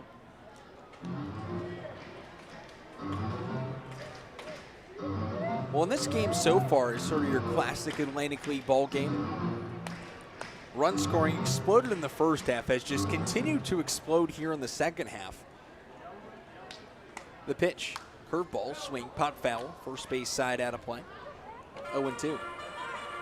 Makes these sort of 1-1, 2-1 games a rarity, or just a game Daryl Thompson pitched. Thompson was on the mound a couple of days ago against these Ducks. Game that the Blue Crabs won by a 4-3 score. Thompson threw 7 2/3 shutout innings. Don't you worry. Matt Latos gave up 3 runs in the 9th. Part of a mini skid for the Ducks. The pitch, swing, grounded just outside of home plate. Coming in as Frias barehands it. Gloves to first in time. And that retires Field for the 3rd out of the inning. Johnny Field now 0 for 3 on the day. The Rockers have been set down in order for the 2nd straight inning. Joe Iorio has retired 7 in a row. We're through 5 complete at Truist Point. Rockers 1, Ducks 1. We're back after this. The Rockers Baseball Network, driven by Vandy Ricardo.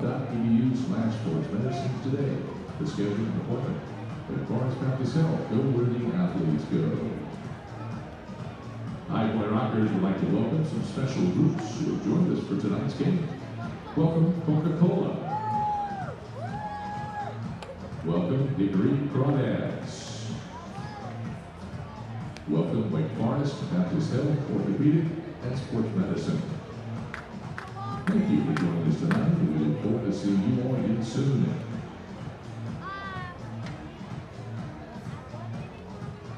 Today's post-game meal is provided by Sweet Old Bill's. Be sure to visit Sweet Old Bill's, the official pre-game hangout of the High Point Rockers. Visit them tonight at 1232 North Main Street in High Point.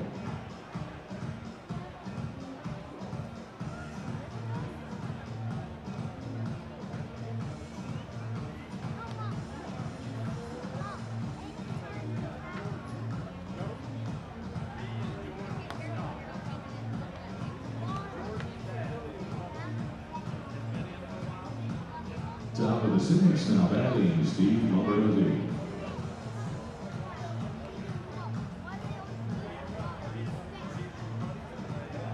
Welcome back. Top of the sixth inning. Cooper Casad back on the hill for his sixth inning of work. Best pitcher in the Atlantic League has been just that tonight. 1 run on 6 hits, no walks, and a strikeout. Faces Steve Lombardozzi, LJ Mazzilli, and Davidson Romero here in the sixth. First pitch, get me over curveball. Cold strike 1.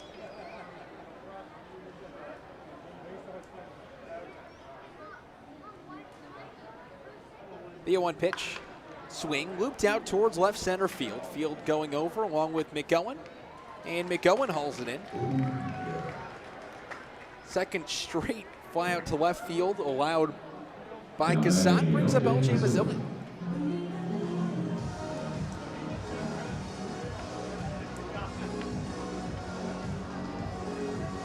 Mazzilli on the day, 1 for 2. Single to the first base side in the fourth.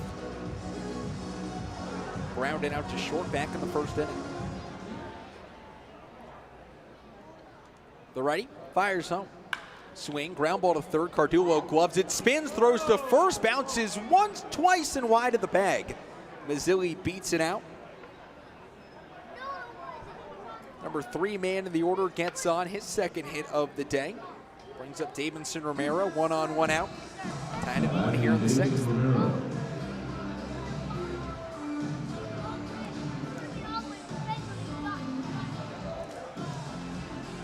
Romero 0 for 2. Grounded into a 5-3 double play last time he was up. I think you can count on one hand how many 5-3 double plays we've seen this year in the Atlantic League. Or just baseball as a whole. First pitch, swing and a miss. Romero goes down to a knee. And the count 0-1. Casad's first pitch slider today has just been absolutely lethal. He's also kind of batted that pitch count down. Now it's 76 pitches. The pitch home. Swing, ground ball through the left side past the diamond. Cardullo in a left base hit. Mazzilli to second, Romero to first. Go ahead run for the Ducks now in scoring position for the lefty Ramon Flores. Even with only 1 run on the board, Long Island Ducks still pounding out the hits. That's their 8th of the game.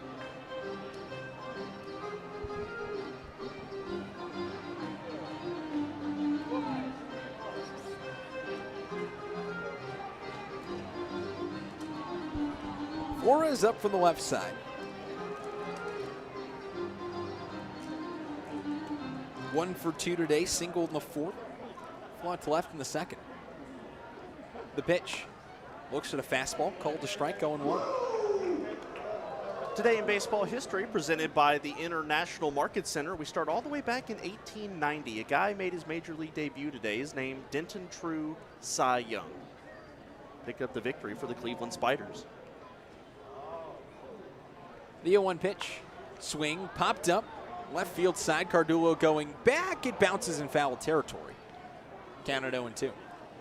Sticking with pitchers, 1952, Satchel Paige becomes the oldest pitcher in Major League history to toss a complete game shutout, beating Virgil Fire Trucks and the Detroit Tigers 1-0. 1 month later, that record was broken by, you guessed it, Satchel Paige again. How close is Darryl Thompson to beating that record? We go to 19. I'm serious. Well, I think it was Major League. I don't know about. How old was Satchel Paige? He was 46. Daryl's getting close. Daryl's getting close. 0-2 the count on Flores. 2 on, 1 out. Cassad fires home. Curveball swing and just dribbled foul off the back instep of Flores. Count stays at 0-2. 1972, a second game of a doubleheader between the Midland Cubs and the Amarillo Giants is postponed because thousands of grasshoppers invade Christensen Stadium. They cannot get the grasshoppers to leave. They came in when the lights were turned on. They were attracted to the lights in the evening of that doubleheader. Amarillo and Midland, 2 cities. First the pitch, swing, looped out to center field. In comes Field, drops in front of him, picks it up. Mazzilli had to stay towards second for a moment. Means he only advances to third. Now the base is loaded, 1 out for Ryan Jackson. But Midland and Amarillo, 2 cities that still have minor league baseball, albeit a little bit cooler names. You got the Midland Rockhounds, AA affiliate of the A's.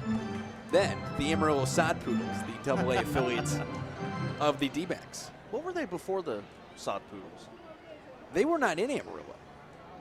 But there was an Amarillo. There was. They were in the American Association. They were the Amarillo Gold Sox. That's Before right. that, they were the Thunderheads. The pitch. Fastball. Called to strike. 0-1 to Jackson. Jackson up from the right side. He's 0 for 2. Ground out in the second. Ground out in the fourth. The righty trying to get himself out of a tough situation. The pitch. Fastball just below the knees, 1-1. The last this day in baseball history, a really important one. Roberto Clemente, the first Latin-born player to be inducted into the Hall of Fame today. They waived the usual time requirement. Of course, he passed away tragically in a plane crash delivering relief supplies to Nicaragua. The pitch, curveball, misses outside, 2-1. The Rockers bullpen is silent. Just joining us, it's been a good one so far. 1 run, 9 hits, and 1 error for Long Island. 1 run, 3 hits, and no errors for the Rockers. The 2-1 pitch. Curveball misses away, 3-1. If you're wondering where the runs went, we think they were left somewhere between Lexington and North Carolina. Rockers' last 2 days, both of their games saw a combined 22 runs yesterday, 17 the day before, 39 in their last 2. The pitch, fastball, called to strike outside corner. Cassad pops the mitt, count 3-2. That's a big strike there for Cooper Cassad. He didn't give Jackson something too good to hit, and all of a sudden you're right back in it. This is probably the biggest pitch of the ball game. 3-2 the count, 1 out. The pitch. Swing, lifted foul, first base side out of play. We'll do it again. And this is a game that has felt like runs are at a premium. A 1-1 ball game. Ducks have left 3 on. Rockers have also left 3 on, but Joe Iorio's retired 7 in a row. They've kind of been opposite starts. Cassad started out hot, as kind of settled back down after. Iorio, the opposite. The pitch. Fastball outside corner, strike 3. Ryan Jackson down looking. The biggest pitch of the day from Cooper Cassad sets down the righty. And up comes Hector Sanchez. And I don't know what Jackson was waiting for. That pitch looked almost right down the middle. Jackson now 0 for 3 on the day. Brings up the switch hitter, Hector Sanchez from the left side. He's also hitless. First pitch for Cassad. Swing, ground ball, past to diving Cardullo into left field. 1 run comes in, rounding third is Romero as McGowan picks it up, rifles it back in. It goes to second, and they get Sanchez. Martinez applies the tag, but not before both runs score. Mazzilli and Romero both cross home. It is a 2 RBI single for Hector Sanchez. Fans, the Cricket Wireless Row of Honor. And the Ducks take now a 3-1 lead. 2 runs, 3 hits, no errors, and they leave 1 stranded on the base paths. We head to the bottom half of the 6th inning. Ducks 3, Rockers 1. We're back after this. The Rockers Baseball Network, driven by Van York Auto. Please rise if you are currently serving or have served in our armed forces.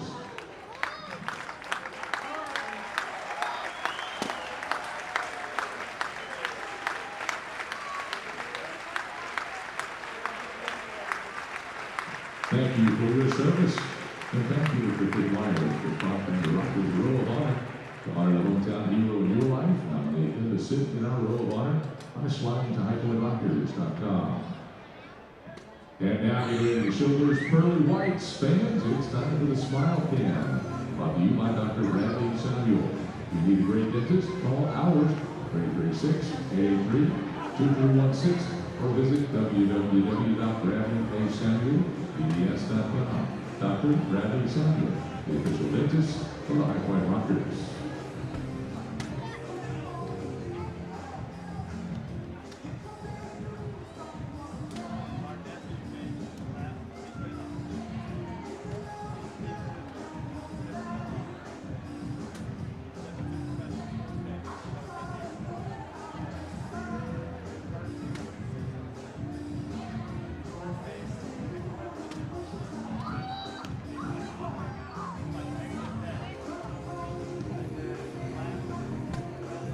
Bottom of the 6th inning from Truist Point. Javik Blake alongside Kendrick Fruits. Ducks 3, Rockers 1. 2 runs scoring on the final play, the top half of the 6th inning. 2-run single by Hector Sanchez before James McGowan tossed a dart to Michael Martinez to end the inning. Giovanni Alfonso, Steven Cardulo, and Jerry Downs. Javik Blake alongside Kendrick Fruits. Joe Iorio back on the mound for his 6th inning of work, and has turned into the Joe Iorio everyone remembers from 2019. Coming into today, the record 6-1, the ERA 4.16, which is great in an Atlantic League year that has seen offense go through the roof. But today, especially the last 2 1/3 innings, has been brilliant. Has retired 7 in a row ever since an RBI single from Steven Cardulo. He's up 2nd in the inning. Hector Sanchez fires a strike down to 2nd. We're just about ready to get this thing going here in the bottom half of the 6th inning. Ducks have 3 runs, 10 hits, 1 error. For the Rockers, 1 run, 3 hits, and no errors. Giovanni Alfonso has 2 of the Rockers' 3 hits. 2 for 2, single and a double. Came around to score in the 3rd inning.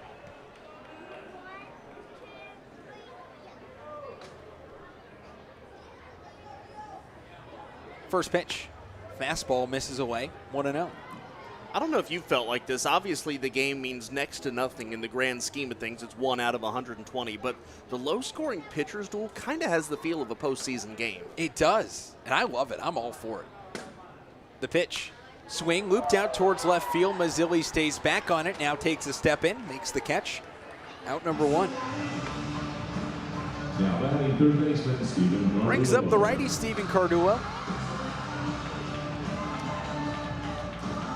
The next 2 guys in the order, someone who could tie this thing up in a hurry. Steven Cardulo, 10 dingers on the year. Jerry Downs, a team-high 13. 5 of them have come this week. He's had the week kind of like Jared Mitchell had earlier this year. Except he condensed it into 3 games. First pitch to Cardulo. Fastball misses away, 1-0.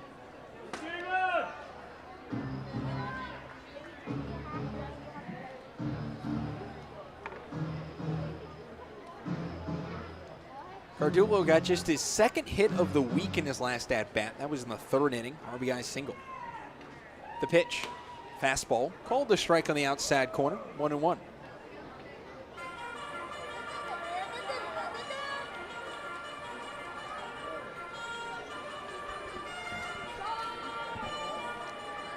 Hardly no wind to speak of. The flag's all hanging limp out in left center field. The pitch. Swing, hit towards deep left center field. Almodovar going back and makes the catch. Couple steps in front of the warning track. And that is now 9 straight retired by Iorio. Now batting, Jerry Downs. Brings up Jerry Downs. 2 outs here in the inning. Rockers down 3-1 with no one on base. Couple chants of Jerry scattered through the crowd. It is not the Jerry Downs fan club, but someone who obviously has taken a liking to the week that Jerry Downs has had. And how can you not love the guy? I was about to say, I have. The first pitch, swing and fouled straight off the mask of home plate umpire Calvin Baker. He takes a couple of steps back.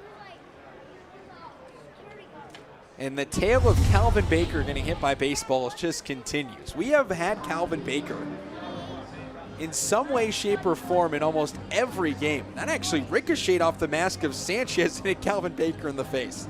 That actually looked like it didn't hit Baker at all. It was a reactionary move to get away from, and I think he got lucky and avoided that ball. Either way, that is the second time today just about everybody at home plate has been banked up by a baseball. The 0-1 pitch, fastball misses away, 1-1.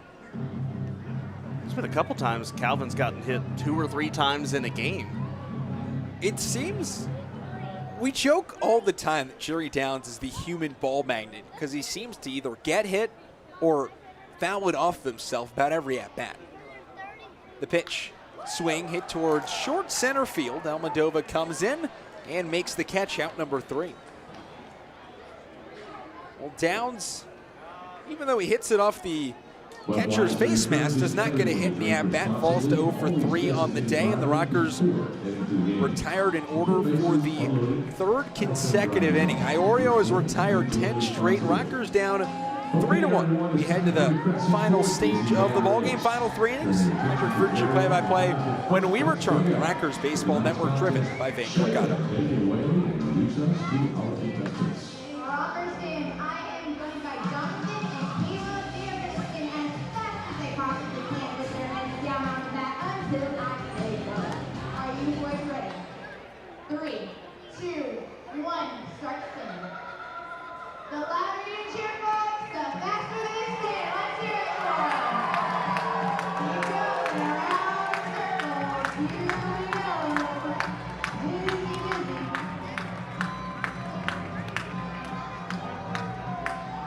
All right, go. Go it. Whoa, knockout. Very nicely done, Caleb. The base is ready back today. We're getting back.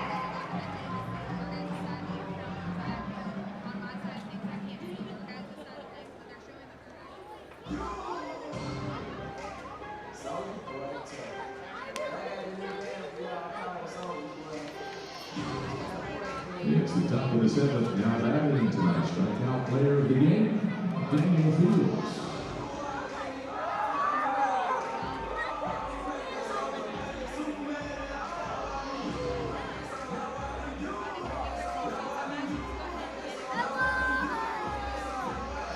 Top of the 7th inning at Truist Point, the Rockers trail the Long Island Ducks by a score of 3-1, and it's going to be the 8, 9, and 1 hitters, Fields, Almodovar, and Frias, the 3 scheduled batters for Long Island here in the 7th inning. Cooper Casad, 88 pitches, back out for the 7th. First pitch swung on, hit on the ground to first base. Nice snag there by Jerry Downs, and he'll take it to first base himself, out number 1.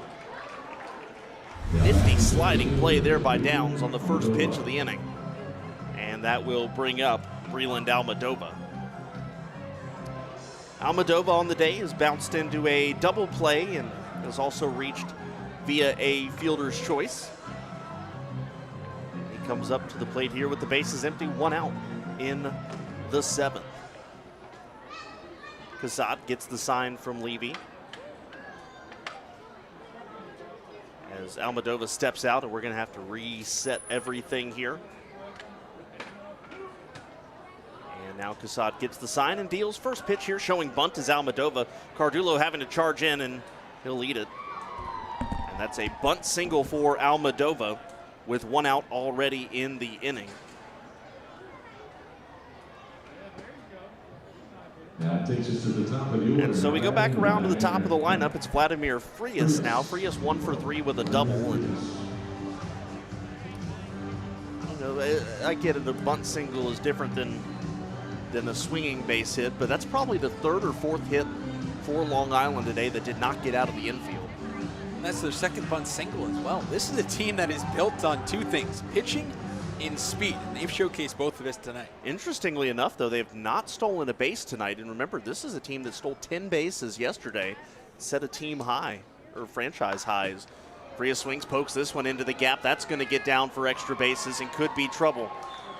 Almodovar is getting waved around, and he will come in and score without a throw. It's an RBI double for Vladimir Frias, his second double of the game. One out in the inning. The Ducks extend their lead now 4-1.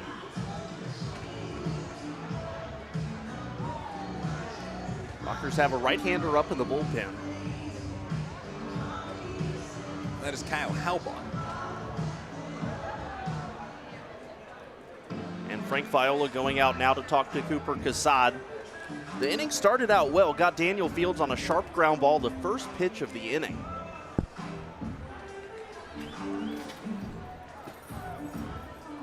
And a bunt single surrendered to Breland Almodovar, and now the double to Frias. Cooper Casad's pitch count at 91. We're at the top of the seventh inning. It's a close ball game, just a 3-run difference between the two, 4 for Long Island and 1 for High Point. The amazing thing is the hit differential. The Ducks have 12 hits in this game, the Rockers only 3. And it seems like everything's come in bunches for the Ducks. They get 3-4 hits in a row and really are able to string them together. The Rockers, they'll sprinkle a couple, but they haven't been able to string anything together. The batter is Steve Lombardozzi, 1 for 3 today with a base hit. And Casad comes set, ready to deliver first pitch of this at-bat, and deals a fastball strike. Well, the good thing for Casad, he's still hitting first pitch strikes with regularity, and the fastball's averaging just a shade under 90 miles an hour. That one swung on, hit weakly on the ground towards the right field side and the Rockers bullpen, and it will harmlessly bounce up against the net. Count 0-2.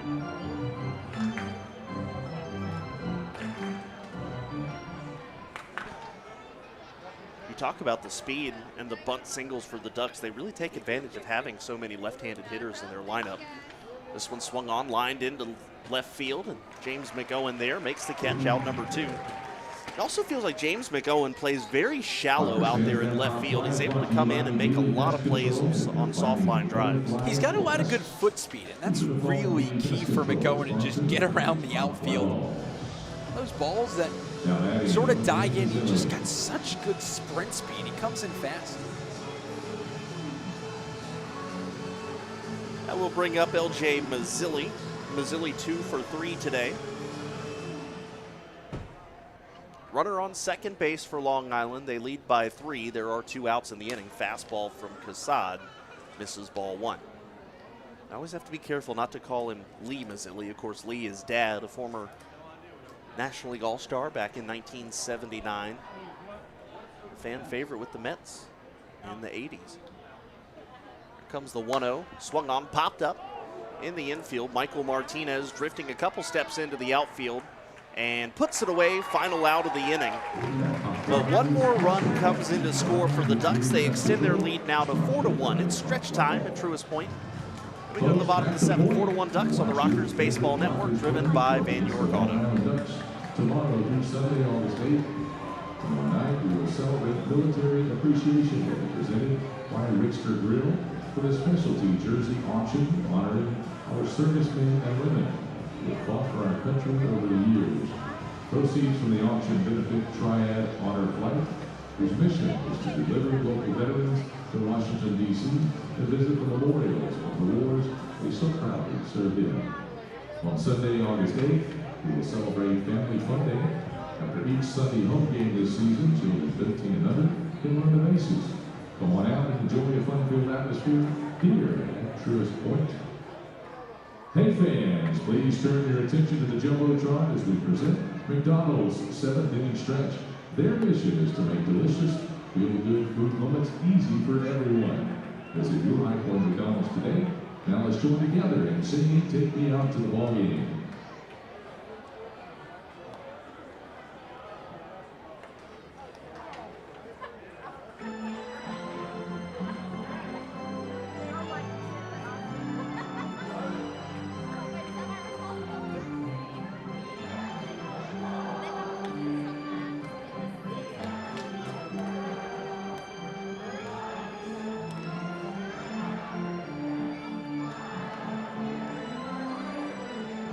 Home half of the 7th inning, leading off, Stuart Levy.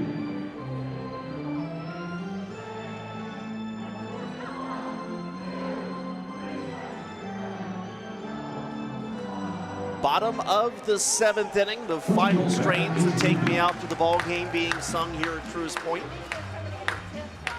And the High Point Rockers look to cut into this 3-run deficit. Joe Iorio has retired 10 Rockers in a row coming into this inning. And the 3 scheduled hitters here will be Stuart Levy, James McOwen, and Jay Gonzalez. Iorio kicks and fires. First pitch to Levy, down low, ball 1. That was pitch number 85 for Joe Iorio. Bullpen still quiet for the Ducks here, but you would expect that we'll see them up and have a new pitcher in for the 8th inning. Here comes the pitch. Levy swings, pops this one up, and out of play. Hector Sanchez and Calvin Baker both watch it drift over the screen and landing up on the top roof of the ballpark, and the count is 1-1. You never know, though. The way Joe Iorio's been pitched, he can go 1, 2, 3 in about 8 pitches. And you're not only talking about the 8th inning, you're talking about the 9th as well. Here's the pitch, and that one grazed off of the glove of Hector Sanchez. Missed outside, 2 balls and a strike.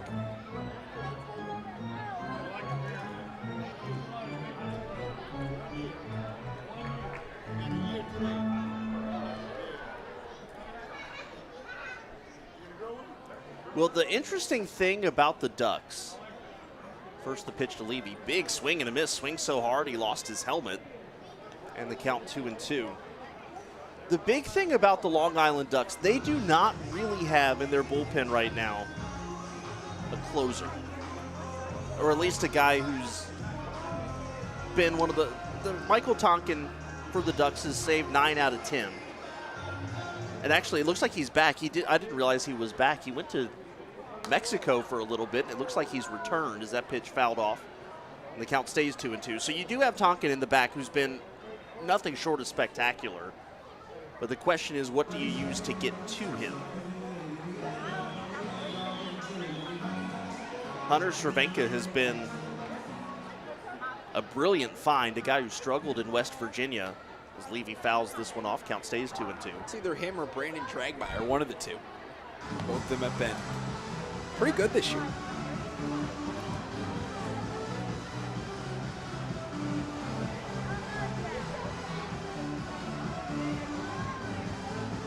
I was thrown off because Tonkin is not on the roster.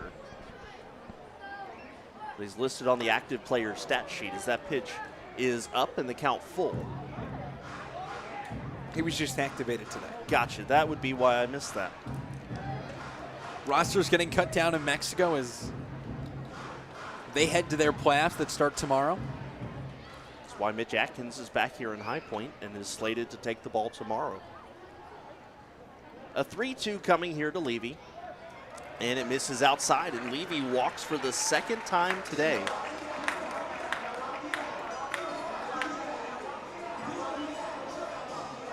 Now batting James That's number McOwen. 92 on the pitch count for Iorio, and that'll bring up James McOwen, who's 0 for 2 today. But he's put a couple of good swings on some foul balls. James McOwen just trying to shore up his timing just a little bit. Looked good yesterday, popped his first home run in over a month at Lexington yesterday. Here's the first pitch to him, takes a fastball, strike at the knees, count 0-1. And Joe Iorio, the big thing with him tonight, he's found the way to get the curveball over. Most of the time with the mound move back, we're talking about sliders moving more. He's decided to start the curveball a little more up in the zone and just snaps it off. Gets that little extra bite on it. The 0-1 coming here to McGowan. Swings, line drive into center field, base hit. And we'll see if that gets the Long Island bullpen up as the Rockers have 2 men aboard. Currently, the Ducks don't even have anybody down there, except for maybe a few guys who are standing on or sitting on the other side of the bench down there, the other side of the wall. For James McGowan and the Rockers, just the 4th High Point hit. And pitching coach Darren Downs going out to have a word with Iorio. And much like Darryl Thompson acts as a player coach for the Southern Maryland Blue Crabs, Darren Downs the same role for the Long Island Ducks. In fact, Downs is scheduled to start the finale of the series on Sunday. Yeah, Downs is not only known as the pitching coach, but as one of the better pitchers in this staff and the Sunday starter. Well, it's so important to get out of the 7th inning with the lead. The Long Island Ducks 1-21 when trailing in the 7th inning, or after the 7th inning. The Rockers 2-25 when trailing after the 7th inning. And you don't need to mention the 8th inning stats. No, not yet. Not until it becomes relevant. But comeback wins have been a rarity for the Rockers. You've mentioned a lot of times this year, Kendrick. Biggest deficit the Rockers have overcome is 3. And We've memorized that. Currently sitting at 3. It's been a while since they've had a comeback victory. And the number of 9th inning victories for the Rockers this year is 0. Levy dancing off of second base, but going a little more conventional lead at first. First pitch to Gonzalez, inside ball 1. There is a right-hander up and throwing now in the bullpen for the Ducks. Looks like it'd be a little bit of a sidewinder.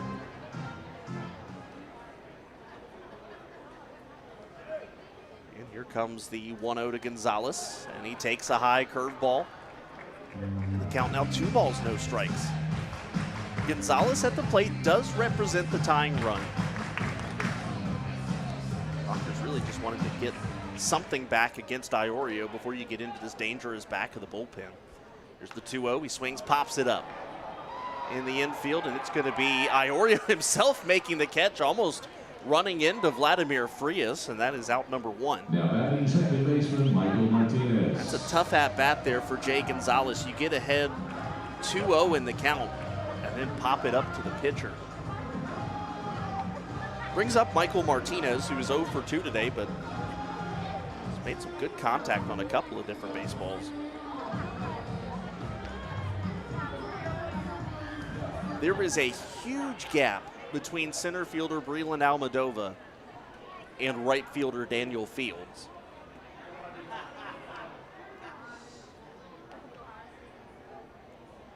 Iorio kicks and deals. First pitch, Martinez swings, lines it into right field, base hit. And they are waving around Stuart Levy. The throw coming home is cut off. And Michael Martinez, an RBI single in his Rockers debut. And the Rockers now trail 4-2. Picks on the first pitch from Iorio.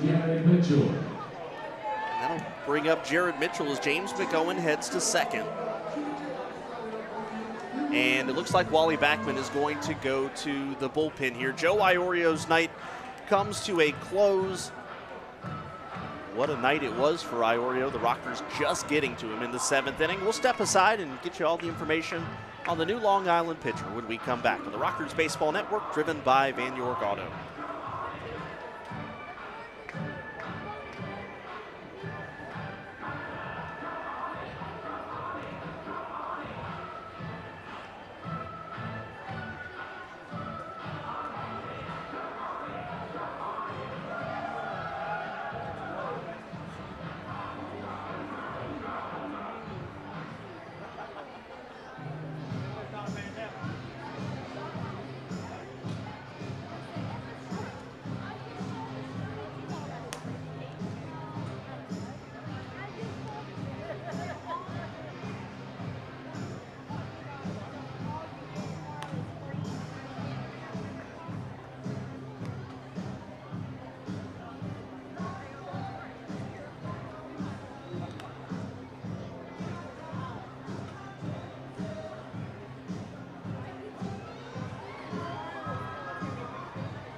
Joe Iorio's night comes to a close. 6 1/3 innings, 5 hits, 2 runs so far, although he is responsible to both runners on base so far. 3 walks, 4 strikeouts. And he gives way to right-hander Rob Griswold, who comes in the 7th. Rob Griswold, a true rookie, was signed out of the MLB Drafts League a couple of weeks back with the Trenton Thunder, not the former Yankees AA affiliate. They've switched to a collegiate summer league team. Griswold on the year, 8th appearance, 2.16 ERA in 8 1/3 innings pitched. No walks, 6 strikeouts, and a .250 batting average against. Well, the rookie will have a tough slate here. Look at the first 2 hitters he'll face. It'll be Jared Mitchell, who was a former #1 or first-round draft pick, and then right after that, Johnny Field, a guy who's played in the major leagues. Mitchell today 0 for 1 with a strikeout, is also walked. Tying run is at first base. Griswold slings first pitch of the at-bat, fastball, and stays just outside, 1-0.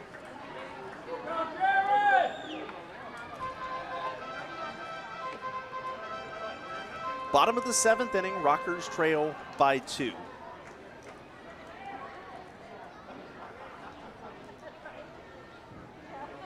Griswold comes set. Here comes that 1-0 pitch to Mitchell. Swings, fouls it off, count 1-1. One of the big things for Griswold, he really gets low in his delivery. His arm, while it's not sidearm or anything, he almost crouches down and throws it. And he's already not a huge guy, just 6'1".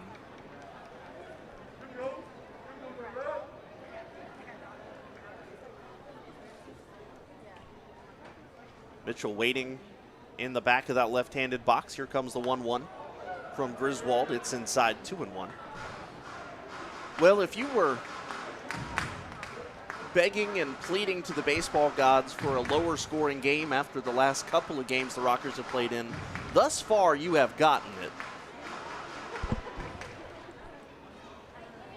This has been a very good pitching matchup between Iorio and Cooper Casad tonight, although Iorio is done after 6 1/3, and I believe Casad's night most likely over as that fastball misses away to Mitchell in the count 3-1.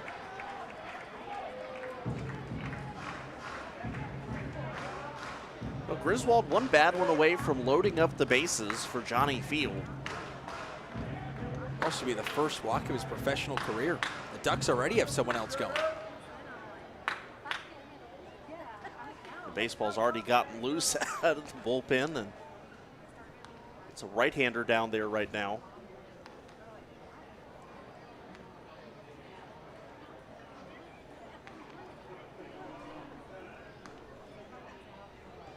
Griswold gets the sign from Sanchez, who sets up away. Here comes a 3-1, and it's down and away, ball 4. And there is that first walk in his professional career. The Rockers have the bases loaded. McOwen is at 3rd, Martinez is at 2nd, and Jared Mitchell at 1st for Johnny Field, who's 0 for 3 tonight. Former big leaguer does have some pop. He's hit 4 home runs on the year. One of them has come against the Ducks.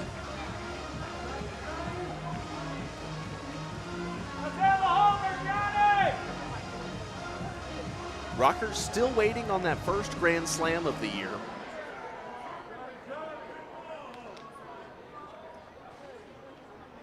And here's the pitch, swung on and fouled back to the screen, and the count is 0-1 as that ball just about came back and popped Hector Sanchez on the back of the head.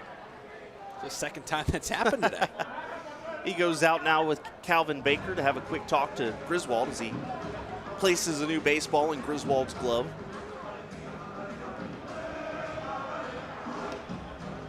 Well, the important base runner right now is Michael Martinez at second base. That is the tying run. Jared Mitchell at first base, the go-ahead run. And with Mitchell's speed, anything in the gap gets a run home. And plus speed at all of the bases. I would say plus at first base.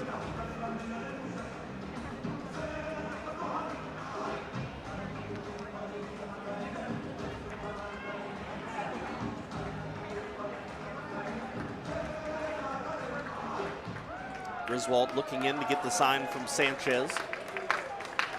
comes set, ready to deliver the 0-1. Here it comes, inside, just about clipped Johnny Field, count 1-1.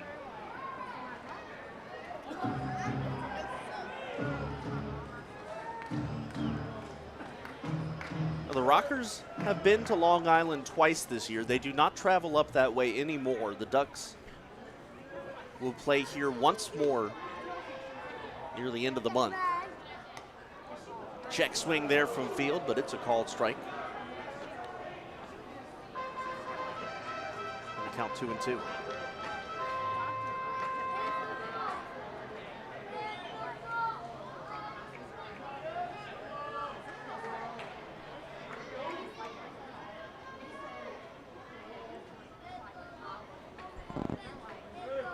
Here's the pitch from Griswold, and this one swing and a miss, strike 3. Johnny Field way out in front of the off-speed pitch, and that is out number 2 in the 7th. Brings up Giovanni Alfonso, who's got a single and a double today. Rockers would take either one of those right now with 2 outs in the inning.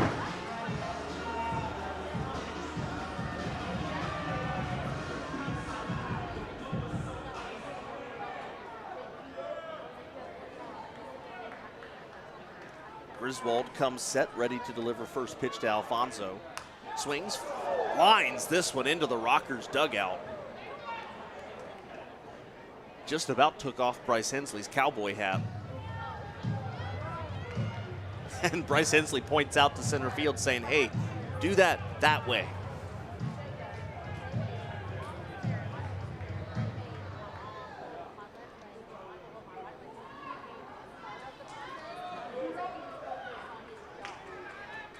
Griswold deals the pitch down and away to Hector Sanchez, who's very fortunate to snag that one.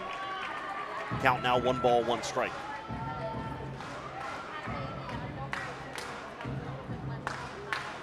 Well, as the situation has intensified here in the bottom of the 7th inning, the pace has slowed down a little bit.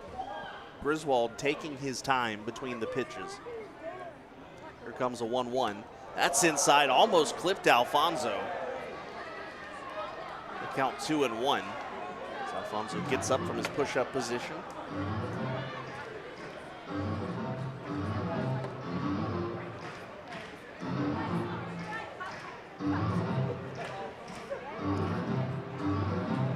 If Alfonso extends the inning, Stephen Cardulo waits on deck. Griswold working third base side, deals the 2-1, swung on, hit on the ground right to first base. Flores grabs it, takes it himself, and that'll do it for the Rockers in the 7th inning. 1 run does come across on the Michael Martinez RBI base hit. The Rockers trail 4-2. We go to the 8th inning on the Rockers Baseball Network, driven by Van York Auto. After the game, we will allow fans to enter the field from the bottom of sections 102, 110, and 115. Pride fans, direct your attention to the field where you are about to witness the most exciting game of rock and roll. Now, you might health first. Be sure to cheer them on. All right, Shayla, take it away. Rockers Nation, I have PJ and I have Nick. They are about to play a fun game of rock and roll. Are you boys ready? That's 2 out of 3. 3, 2, 1, rock and roll. Coming in. Down, Nick is down. Good job. Set, PJ. Reset. PJ. Okay. 3, 2, 1, rock and roll. Nick is down again. Let's hear it for PJ, guys.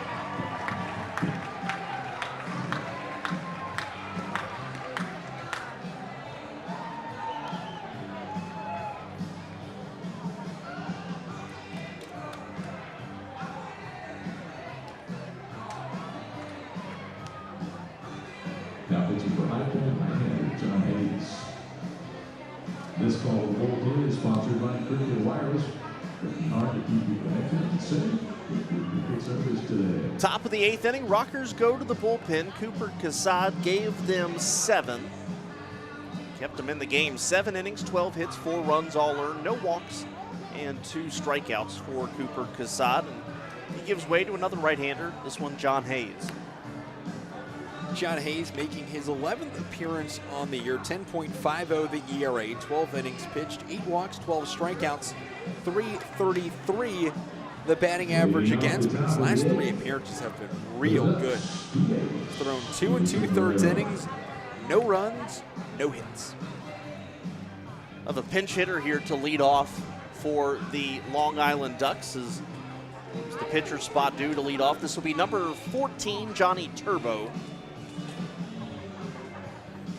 who is pinch hitting. Johnny Turbo stole 4 bases yesterday, part of the 10 stolen base onslaught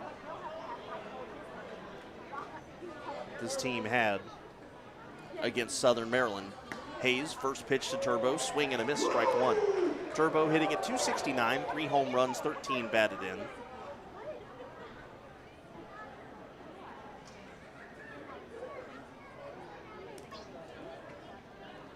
Here comes the pitch, swung on, fouled off, count 0-2. Pretty sure I just picked it up on our crowd mic just a moment ago. When he came up, because remember, this is the first time Long Island's been here. I'm pretty sure somebody just said his name is what? This is not his actual name. Well, it is his actual name. It is now. He has legally changed it. This is his legal name as of February? August 6th. Yeah, oh, yeah. And it's had it for a while. This one popped up into right field. Mitchell is there. And the man formerly known as Darby Myers retired for out number 1. Got to bring up Ramon Flores, who is 2 for 3 today with a couple of singles. Now batting, Ramon Flores. We're talking about Hayes' last couple of appearances being some of his best of the year, looking to continue that here in the top of the 8th inning. First pitch to Flores, fouls it straight back and just nicked it ever so slightly. And the count 0-1. Well, if you weren't able to get to the ballpark tonight, don't worry. We still have a bunch of fun stuff happening at Truist Point this weekend. Tomorrow, it's Military Appreciation Night. If you've not seen those jerseys, they are sweet. Fastball from Hayes just inside, and the count is 1-1. How sweet are they? They're so sweet that you can bid on one of them to try and win it and add it to your collection. They'll be on the Live Source app. In fact, they are available now on the Live Source app as this pitch swung on, hit in the air to right field. Mitchell going back and puts it away, out number 2. And that'll bring up Ryan Jackson. So go ahead and download the free Live Source app or go to highpointrockers.com for a link that'll take you there to go ahead and place your bid on those jerseys. Bidding will go on for the next couple of days. But the game itself tomorrow should be a really, really good one. Vin Mazzaro, the former Oakland A, going for Long Island. Mitch Atkins going for the Rockers. And before the game, as this pitch swung on, stroked into left center field. Johnny Field racing over, is not going to be able to get to it. Tries to cut it off before the wall again, not able to do it. Picks it up, fires it on in. But Ryan Jackson's got himself a 2-out double, and that'll bring up Hector Sanchez. And now every spot in the Ducks order has a hit. All 9 starters able to tally a hit today. Don't forget tomorrow also a pregame concert next of the Forward High Point Rock the Point series. Stereo Doll will be here beginning at 4 o'clock tomorrow before the game. Then Sunday, 5 o'clock start time. It's Family Fun Day and Kids Run the Bases presented by Bethany Medical Center. Here's Hector Sanchez, who is 1 for 3 today. Timeout called at the plate. Hayes looking to leave Jackson on base. 2 outs in the top of the 8th inning. Fastball popped up. This could do it. Jerry Downs into foul territory, now starting to backpedal a little bit, puts it away, and that is the final out of the inning. So John Hayes comes in, and it's a pretty clean 8th inning, gives up the 2-out double to Jackson, but Jackson's left there. We go to the bottom of the 8th inning, 4-3 Ducks, the score. The Rockers Baseball Network, driven by Van York Auto.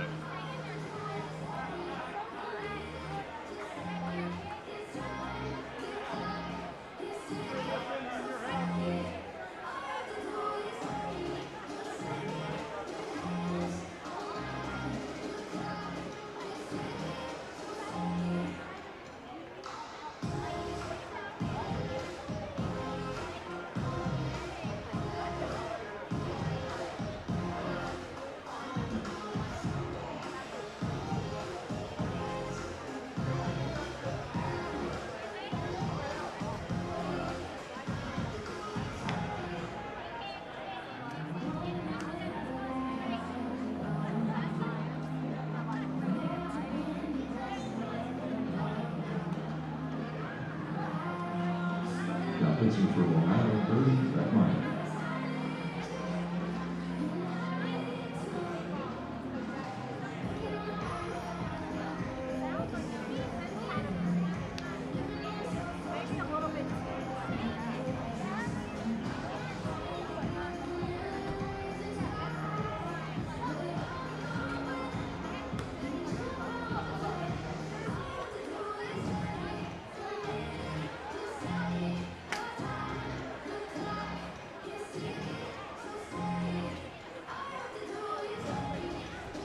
Bottom of the 8th inning.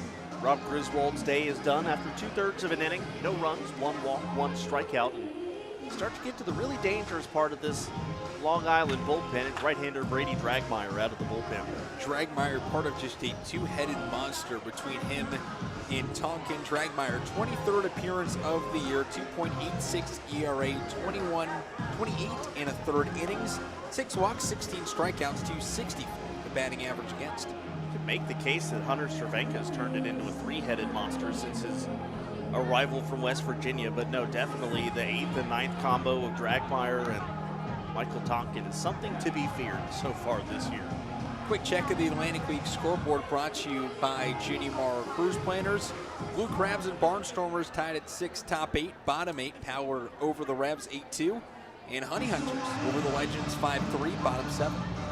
Feels like scores are a little lower. I think teams are just adjusting. I think so too. That'll bring up Steven Cardulo. Cardulo on the day, 1 for 3.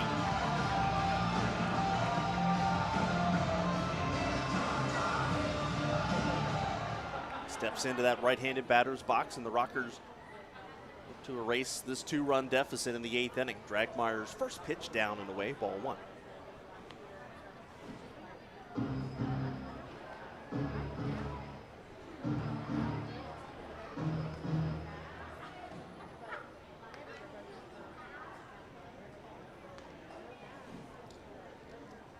Dragmeyer comes set. Here's the pitch. Big swing and a miss from Cardulo. Chased an off-speed pitch that ultimately looked a little down in the zone in the count 1-1.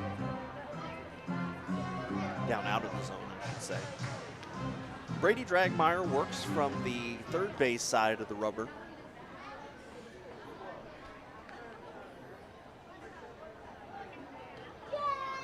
And he deals the 1-1 to Cardulo, chasing the curveball, and the count 1-2.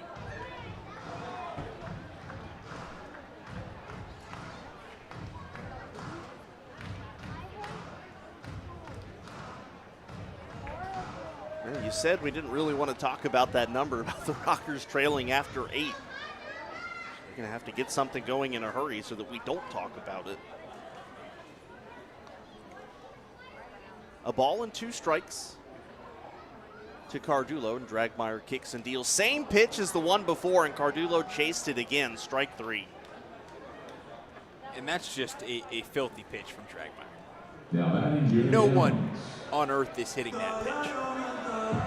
I'll bring up Jerry Downs, who uncharacteristically this week is 0 for 3. And this is his final chance to extend and tie the franchise record for on-base streak. He's sitting at 22 in a row.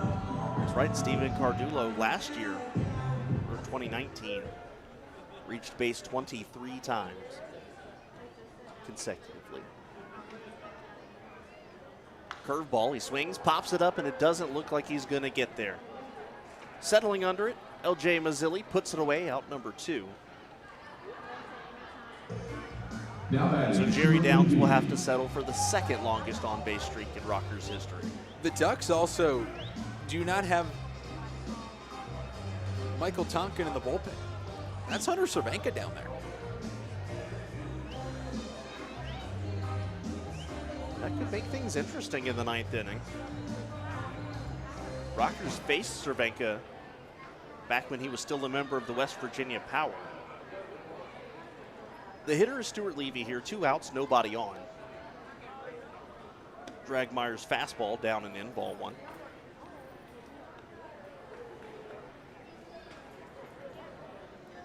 Hunter Cervenka 0 for 2 in save opportunities this year.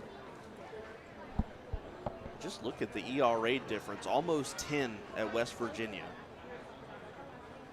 just over 3 here in Long Island. That pitch swung on, hit on the ground towards short. Picking it up and tossing it over to first is Jackson, and Brady Dragmeyer, a 1-2-3 8th inning.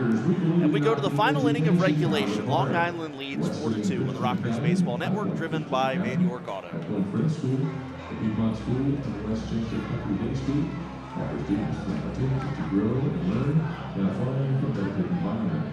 For more information, visit each school's website and get your child started on the path to success today.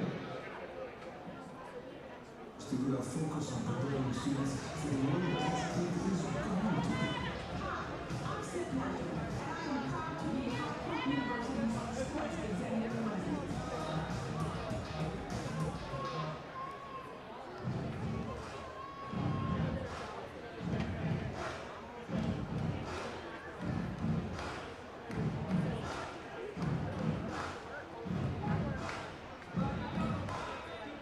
Now pitching for High Point University, right-hander Joe Johnson.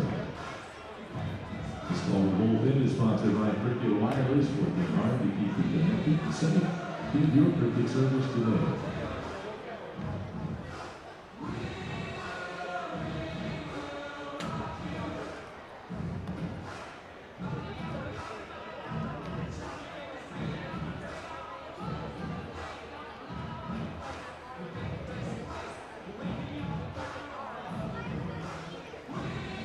Top of the 9th inning, the Rockers trail 4-2. They go to the bullpen here in the 9th inning. It's following the really nice 8th inning by John Hayes. Gave up 1 hit, but no runs, and they're going to turn it over to the third right-hander of the day. This, the High Point University product, and Joe Johnson.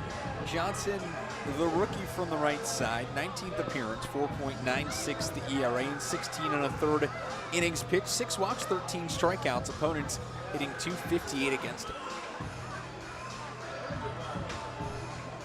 Well, you know I don't have the best eyesight. I'm looking out there. May not be quite as prevalent, but is he trying to work on a Tommy Lawrence mustache out there? He very well is. He's been doing it for the last couple of days. It is, well, there's a difference between a 23-year-old growing a mustache and a 30-year-old growing a mustache. Tommy's is a little more full. But Joe's is not bad at all. It's looking good. It's not as bushy, though. There's not as much depth to it as Tommy's. Like to have that intimidation factor coming out of the bullpen. And that used to be a thing back in the 70s and 80s. That's why Bryce Hensley is the moment, right?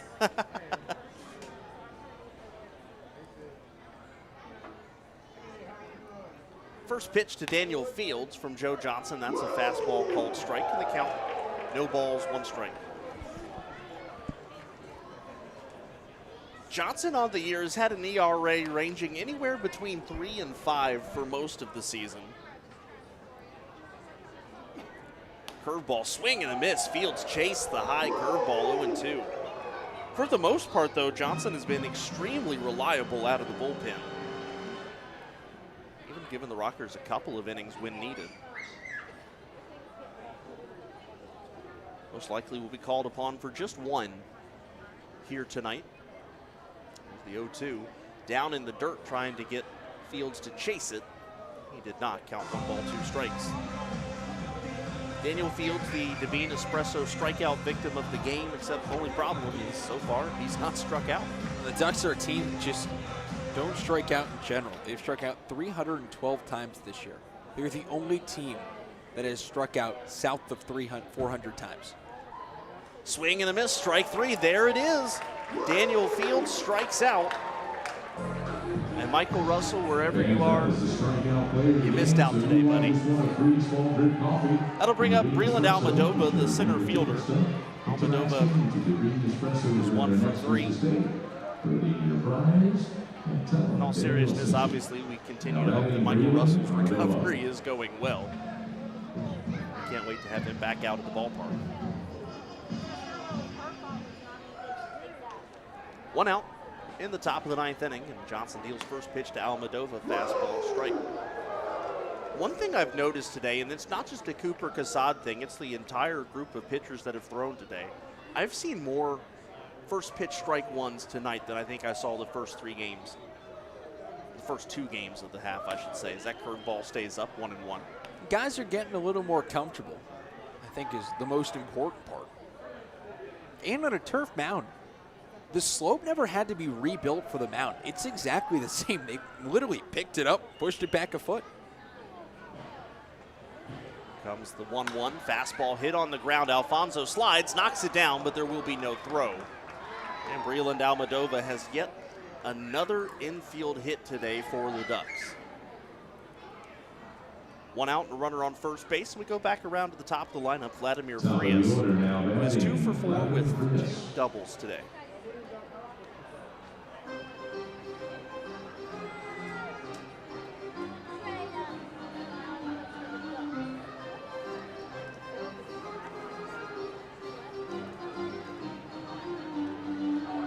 Looks like Hunter Cervenka still throwing up in the bullpen, and you hit it right on the head during the last break. You said it looked like it would be a genius move by Wally Backman to go with the left-hander as that pitch outside 1-0.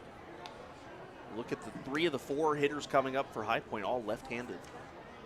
In Cervenka this year in a Ducks uniform against lefties, they're hitting 185 against them. And none of the Rockers hitters do particularly well against lefties. Comes the 1-0 from Johnson. Nope, check over to first base. Back in safely is Almadova. 2 of the 3 consist of James McOwen and Jared Mitchell. They are a combined 11 for 76. McOwen 103, Mitchell 170. The other of those 3, of course, Michael Martinez, who's playing in his first game as a Rocker today. That pitch fouled off by Frias, 1-1.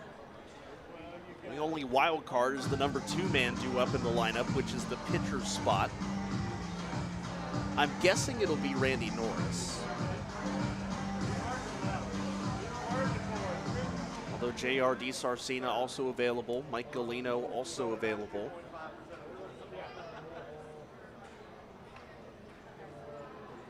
Here comes the 1-1 to Frias. Fastball high, 2 balls and a strike.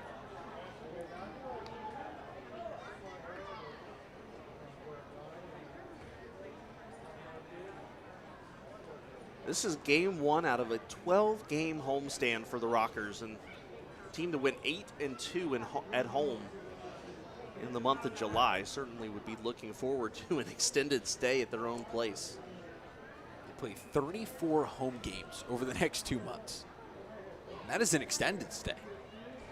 Fastball popped up. It's going to get out of play as Cardullo racing over, but won't have a chance to make the catch as it falls into the seats. And the count 2-2. I wouldn't be surprised if we see a couple of personnel or players maybe camping out overnight here eventually. How much the team will be here. I think they're just excited to sleep in their own beds. Craig Stem's got to be the happiest human alive. The man's 6'7". There is no way he sleeps on the bus. The best part is there's no more trips to Long Island. And just 1 more to Lexington. Those are the 2 longest trips for the Rockers all year. The 2-2. Runner goes. That pitch fouled off. Almadova will have to retreat back to first. Line score 4-14-1 for the Ducks. 2-5-0 for the Rockers.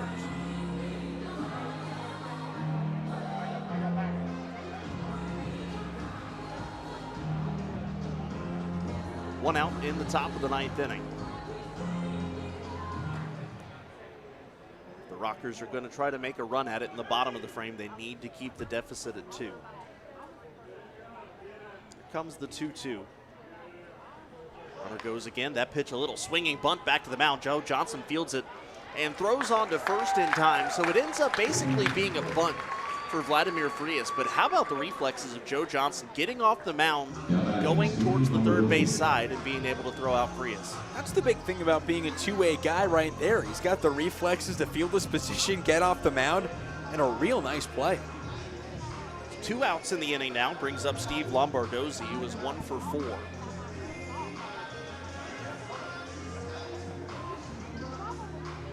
One of 2 sons of former big leaguers on this team. His father, by the same name, a utility infielder for the Minnesota Twins in the late 80s, early 90s. Off-speed pitch, strike, and the count 0-1. Of course, this Steve Lombardozzi spent time in the major leagues, most notably with the Washington Nationals, in a similar role, utility guy who could play about anywhere in the lineup. Here comes the 0-1 curveball, swung on. That's hit high in the air into right field. Jared Mitchell going back, looking up, and it is gone. No. It's going to one-hop the wall, and it's going to be a double. That ball went right down the line, and it looked like it hit off of a seat at first. It looks like it landed just in front of the wall. One run came in and scored. It just barely short up the wall. What I must have seen was the hop. So it is now a 5-2 ball game on the Lombardozzi double. Almodovar came in and scored. That brings up L.J. Mazzilli, who's got a couple of hits tonight.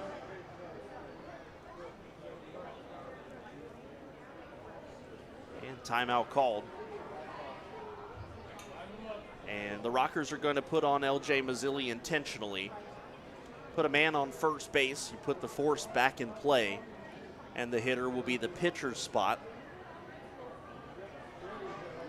And that looks like, I see number 24, maybe? I see a 24. Oh, no, it's Sal Giardina, the catcher.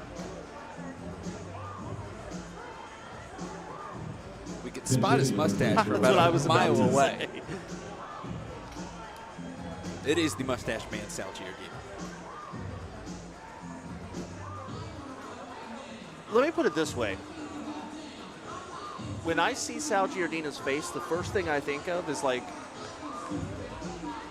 New York pizza for some reason. He looks like the guy who'd be making a New York pizza.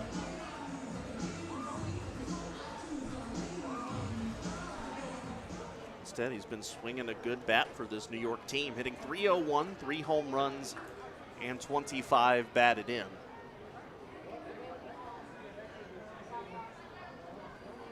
That one swung on, hit on the ground down the first base side. It goes foul, and the count 0-1. It is a 5-2 game now. The Ducks have gotten back the run that the Rockers scored in the bottom of the 7th inning.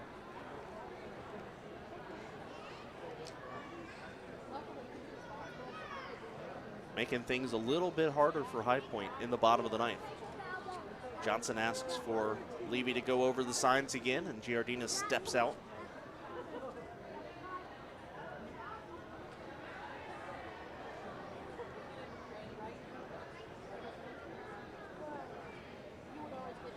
Johnson comes set. And here comes the 0-1. Fastball, swing and a miss. Giardina well late. The count 0-2.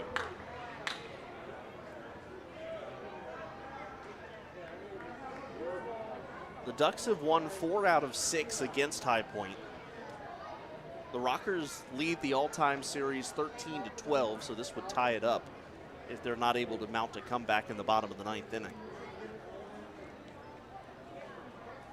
Here's the pitch. Fastball. It's down low. Count now 1 ball, 2 strikes.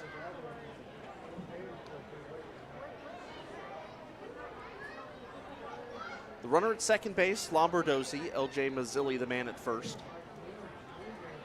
1 ball, 2 strikes is the count to Giardina. Johnson comes set at the belt, kicks and fires. The 1-2 fastball stays away, and the count now 2-2. Again, this is a situation in which, for High Point, the most runs they have come from behind to win is 3. So for Joe Johnson, makes it all the more imperative that things stay that way. Comes set, ready to deliver the 2-2. Here it comes to Giardina, kicks and fires. Off speed, swung on, smashed foul. We'll do it again at 2-2. That was the 20th pitch of the inning for Joe Johnson.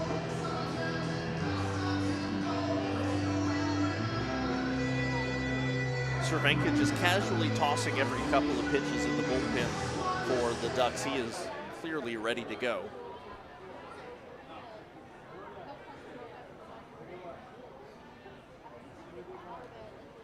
Johnson takes a look in, now comes set.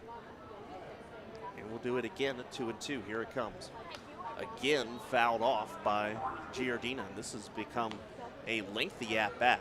This is quite the at-bat. Especially off the bench, too. You don't get many dry cuts in the on-deck circle. He's battling. 3 of the Rockers' 4 infielders playing back at the edge of the infield dirt. The only one not is Steven Cardullo playing about halfback. Here's the 2-2, swung on, hit high in the air into deep center field. Johnny Field not going to be able to get to it, and it will hop off of the wall. 1 run comes in to score. Here comes a second one, and it is a 2-run pinch hit double for Sal Giardina. And now the Ducks have made it very, very difficult for the Rockers in the 9th inning, now 7-2.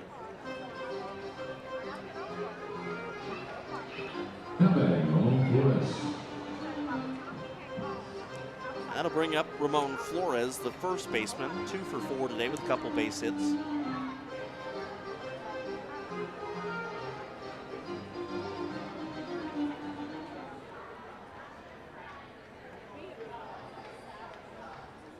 Johnson had Giardina to 2 strikes, but was not able to put him away.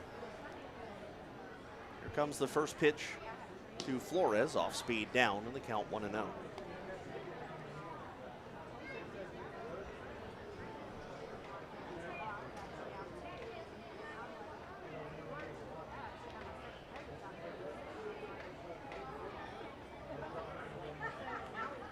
Johnson comes set at the belt. Here comes the 1-0 pitch. Again down. Second pitch in a row he's missed below the zone. The count 2-0.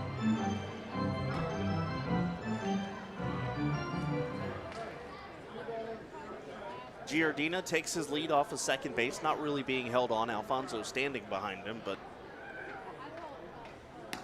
more for the defensive positioning to Flores. As that pitch, the 3rd straight that misses low. The count now 3-0.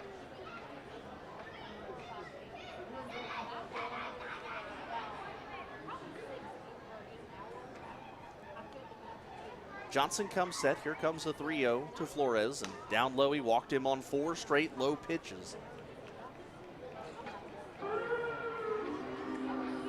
And the 9th inning continues now with the 8th man of the inning coming up, Ryan Jackson.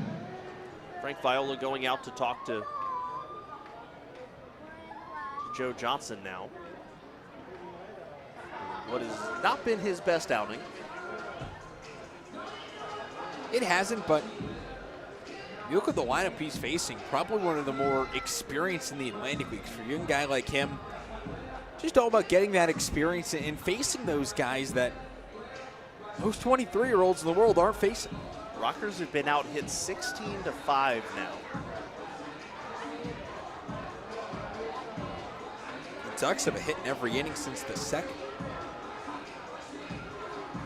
After being shut out the first 3 innings, they tagged Cooper Casad for 1 in the 4th, 2 in the 6th, 1 in the 7th, and they've gotten Joe Johnson for 3 here in the 9th inning. There's Ryan Jackson, who's 1 for 4 today with a double. Off-speed pitch inside, 1-0. Rockers have somebody up in the bullpen.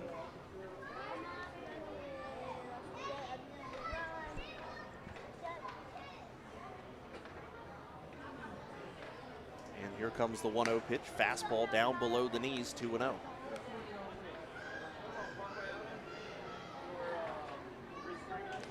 That looks like it's Brian Quirk. It's a lefty and it's not Bryce Hensley. That narrows down the field pretty quickly.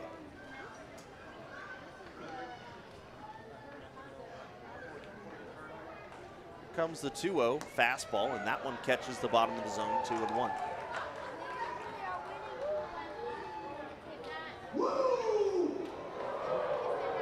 Rockers still looking for their first win in the month of August. Check that, second win in the month of August, their first home win.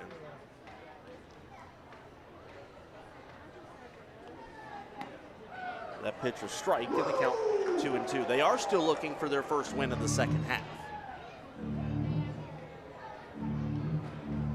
Well, they looked like they got hot at the right time at the end of the first half. Won 13 of their last 19, really came into the second half rolling. And it has not been rolling the first couple of games. The 2-2, one just missing down, and the count goes full to Ryan Jackson. Johnson finds himself at a crossroads. One good pitch away from getting out of the inning, one bad pitch away from loading the bases.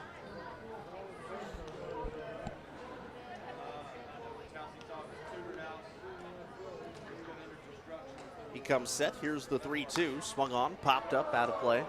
I guess that was the third option we didn't get to. Another pitch. The next pitch that counts brings up what you said. Don't forget to stick around after the game for the Rickster's Grill postgame show. Rickster's Grill is the official postgame hangout of the High Point Rockers. 3-2 count with 2 on, 2 outs.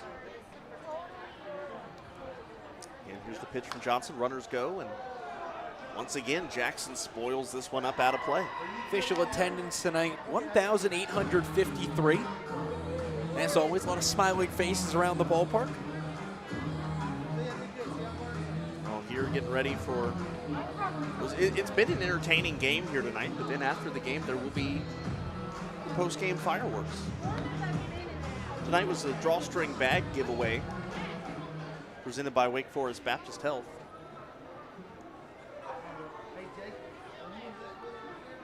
Comes another 3-2 to Jackson. Curveball, he pops this one up. Levy gives it a look, but not going to be able to make the play as it thuds onto the roof overhead. And once again, 3 consecutive 3-2 fouls for Ryan Jackson. And the Ducks are just working it.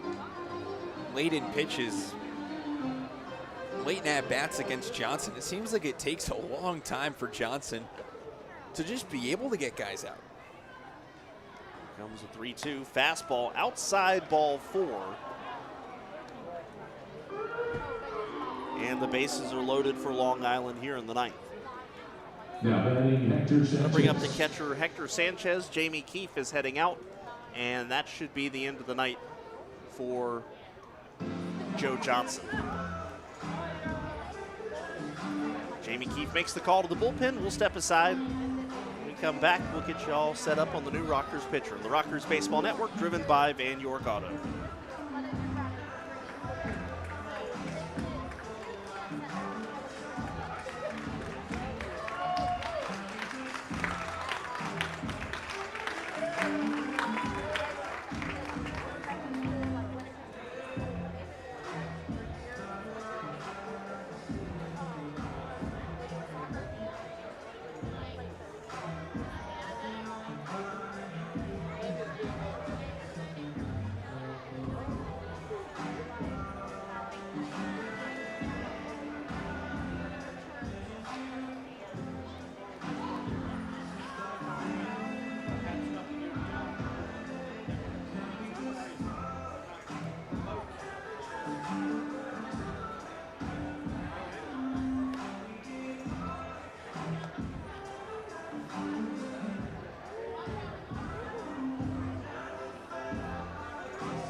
This call to the bullpen is sponsored by Cricket Wireless.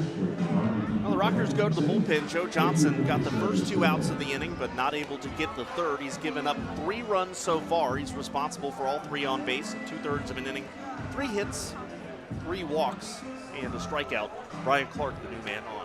The new man, also known as the only lefty in the Rockers bullpen, Brian Clark, 20th appearance, 9.72 the ERA, 16 2/3 innings pitched, 10 walks, 19 strikeouts. Opponents, I think, 319 against him. For Brian Clark, he'll be facing Hector Sanchez. Hector Sanchez, the catcher for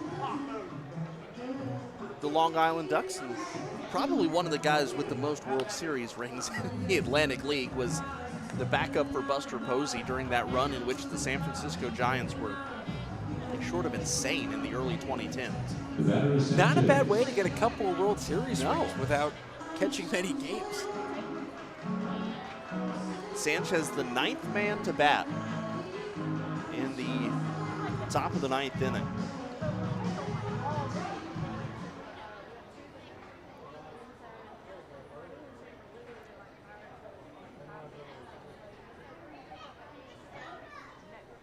Brian Clark ready to deal first pitch of his night. Fastball swung on, fouled off, the count 0-1. Quick start to Brian Clark's night. Again, at the bottom of the 9th, High Point has McOwen, the pitcher's spot, and Martinez. They're already on their 3rd reliever of the night after Casad went 7. Here comes the 0-1. Clark fires this one inside. 1 ball, 1 strike.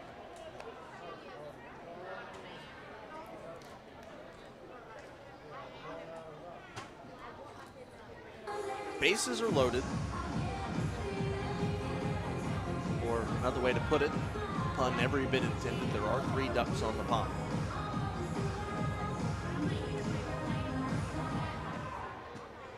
Clark gets the sign from the catcher Levy, comes set. And the 1-1 hit on the ground towards 3rd. Cardullo picks it up, goes the short way to 2nd. That's the final out of the inning. So Brian Clark does his job, and we go to the bottom of the 9th inning. The Rockers trail 7-2 on the Rockers Baseball Network, driven by Van York Auto.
Bottom of the 9th, Rockers need 5. And with this no longer being a save situation, we expected to see Cervenka in the save situation, but with that now being off the table, at least for the time being, it looks like they've gone to another left-hander. It's Clint Freeman. 19th appearance of the year, 6.04 the ERA, 22 innings pitched, 6 walks, 13 strikeouts. Opponents hitting .291 against the two-way man. It'll be James McOwen leading off for the Rockers. Then it looks like J.R. DiSarcina will be the pinch hitter, batting in the number 2 spot. Michael Martinez will hit 3rd. Rockers were within striking distance up until the top of the 9th inning. We're down just by 2. Now they're down by 5.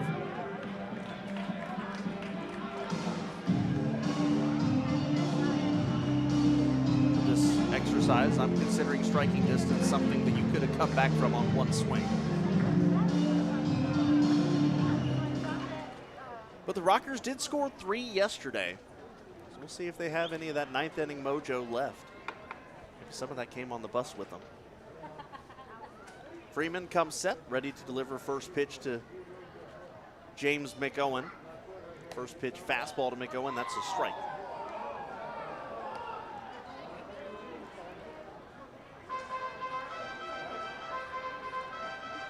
McOwen on the day, 1 for 3. And Freeman comes set, McOwen aggressively waving the bat behind his head. Here comes the 0-1 pitch, high fastball, good take, and the count 1-1.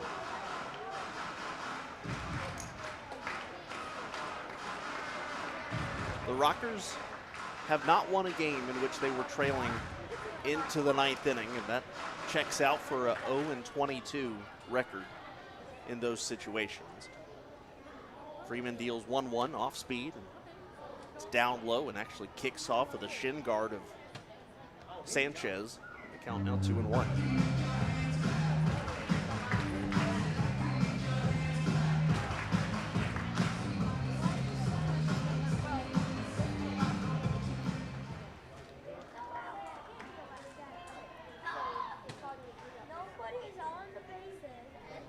The 2-1 high fastball, McOwen chases this one. And he misses, count 2 balls, 2 strikes.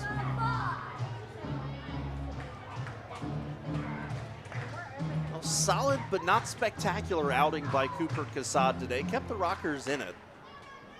Got hit kind of hard though, gave up 12 runs, or 12 hits rather, not 12 runs. Here's the 2-2, fastball. Just missing. Looked like Calvin Baker almost flinched as if to ring up McOwen, but did not do so. And the count is full.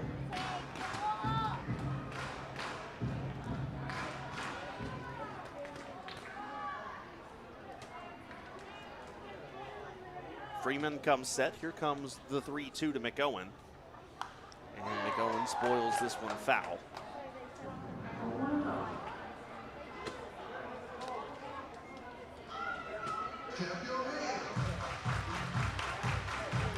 We're about 3 minutes shy of the 10 o'clock hour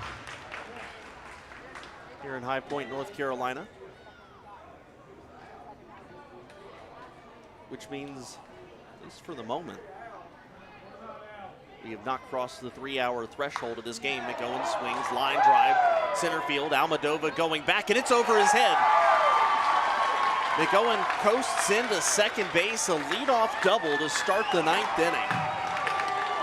James McOwen absolutely splashed that line drive over the head of Almadova, and the Rockers start the 9th inning off right.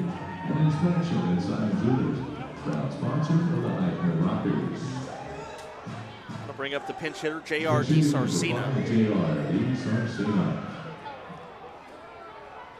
DiSarcina has had a pretty impressive rookie campaign himself. Hitting at .235, 3 home runs, 19 batted in. 2 days ago, he had a multi-RBI performance.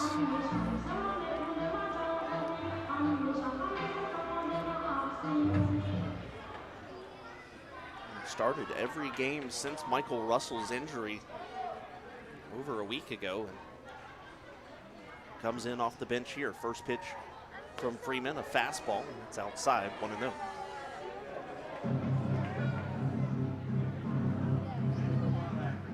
The man who ended DiSarcina's week-long stint of starting at second base waits on deck, and Michael Martinez.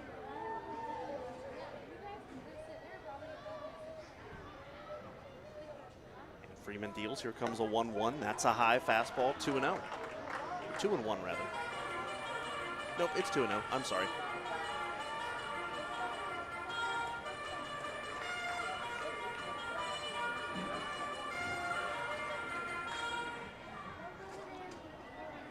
McOwen taking a pretty hefty lead at second base. He's not being held on.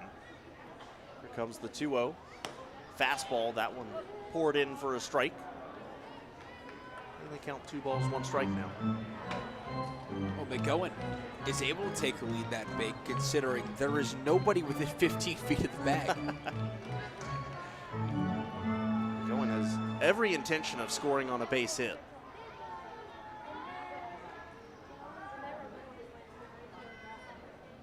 Here comes the 2-1 fastball, and it stays away. Well, the good thing about Michael Martinez, he's a switch hitter, so he's going to go around to the other side and keep from it being an overly heavy left-handed lineup.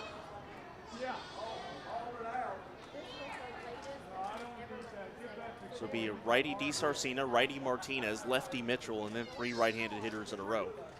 Here's the pitch upstairs, and that's ball 4. So a double and a walk to start the 9th inning for Hyperlink. That brings up Michael Martinez, who had an RBI single his last time up. Wally Backman is heading out to the mound. There's nobody in the bullpen.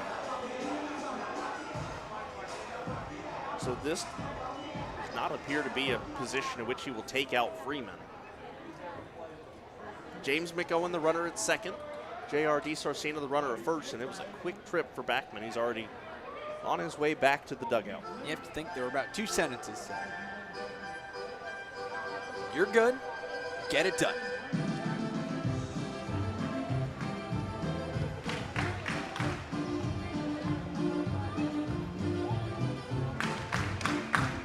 For Freeman, he's having to deal with what's become a much more dangerous bottom of the Rockers lineup now. Michael Martinez, the former big leaguer who's put some good swings on the bat today. High fastball. Sanchez had to jump up to catch. Count 1-0. And Jared Mitchell, who's started to pick things up a little bit recently. He's walked twice today.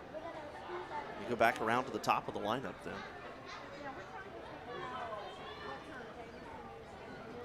This is the first time that we've seen Martinez from the right-handed side. The 1-0 fastball, that's a strike, 1-1. And for the Rockers, it's really nice to have the luxury of a switch hitter. It's not really something they've had a whole lot of this year. It's the first one they've had all year. Get the opportunity here with Michael Martinez to flip him around.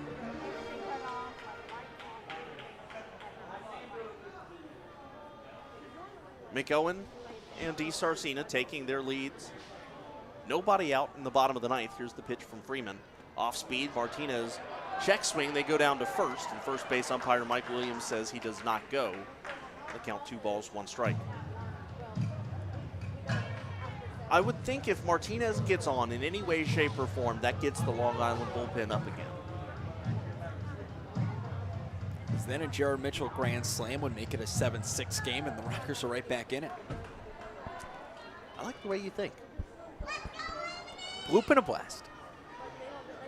And then another bloop and another blast. The 2-1 coming to Martinez. Fastball, that one's a called strike, and all of a sudden Freeman evens the count up 2-2.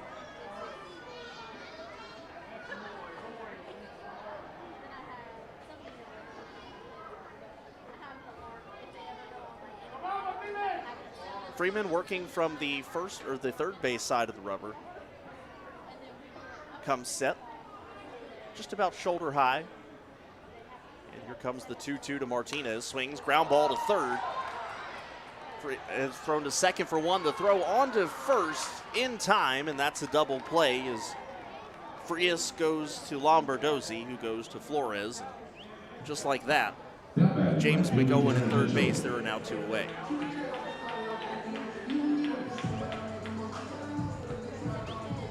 A 5-4-3 double play might have pricked the Rockers' bubble.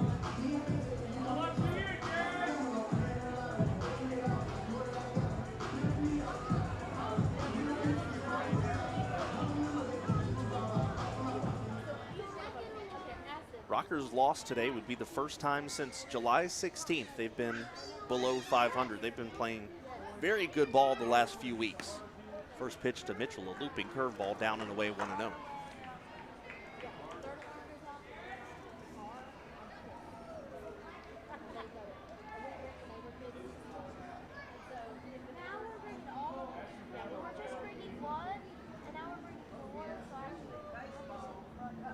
Freeman comes set. Here comes the 1-0. There's a fastball, or off-speed pitch rather, looks like a called strike at the knees, 1-1. And you kind of wonder how much of this may be just fatigue from going to Lexington and getting back first thing this morning. After tonight, you could go back home and get into a regular routine, and tomorrow ends up being a regular day. That's a big thing to look for, whether or not the Rockers sort of shake that off tomorrow, because now you look at their last 3 games, 35 runs allowed. Fastball to Mitchell, up and in, 2-1. Yeah, I mean, you think about it, you got to be at the ballpark at, what, 2, 3 o'clock in the afternoon. They didn't take BP today, so most guys were here around 3 o'clock. You get in at 6 a.m., you sleep till around 1 o'clock. If you're lucky. I'm not. Some people are not, or they struggle sleeping when the sun's out. The 2-1 to Mitchell from Freeman, kicks and fires. High fastball, the count now 3-1.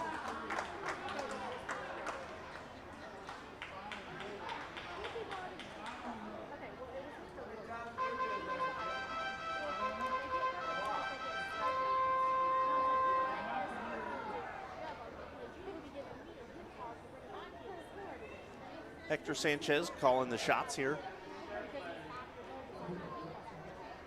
Puts down the signs, setting up down low for Mitchell. Here's the 3-1. Swings, high fly ball into left field. That ball is gone. Rockabye baseball. A 2-run shot from Jared Mitchell. It's now a 7-4 game in the bottom of the ninth. How you wish you had those guys on base just a moment ago.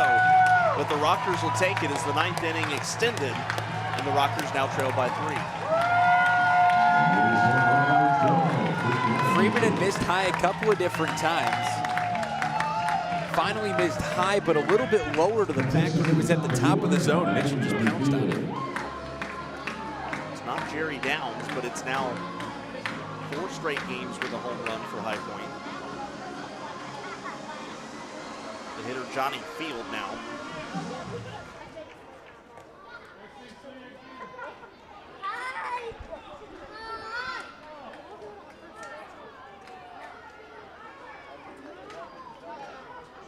Field looking for his first base hit of the game. Check that. That is now 6 straight games that the Rockers have hit a home run, going back to the 2nd game of the West Virginia series. That pitch a strike to Johnny Field, and the count is 0-1. Hype, the greatest mascot in all of baseball, making his rounds here in the late stages of this ball game. Comes the 0-1 to Field. Curveball, big looper inside, and the count is 1-1.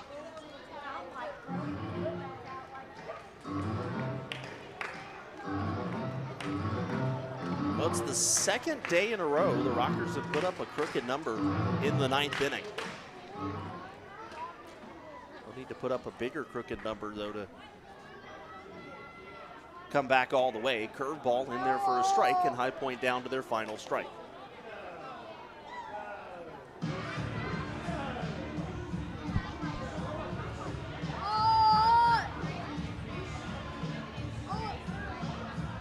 Johnny Field 0 for 4 today. The average has dropped to 273.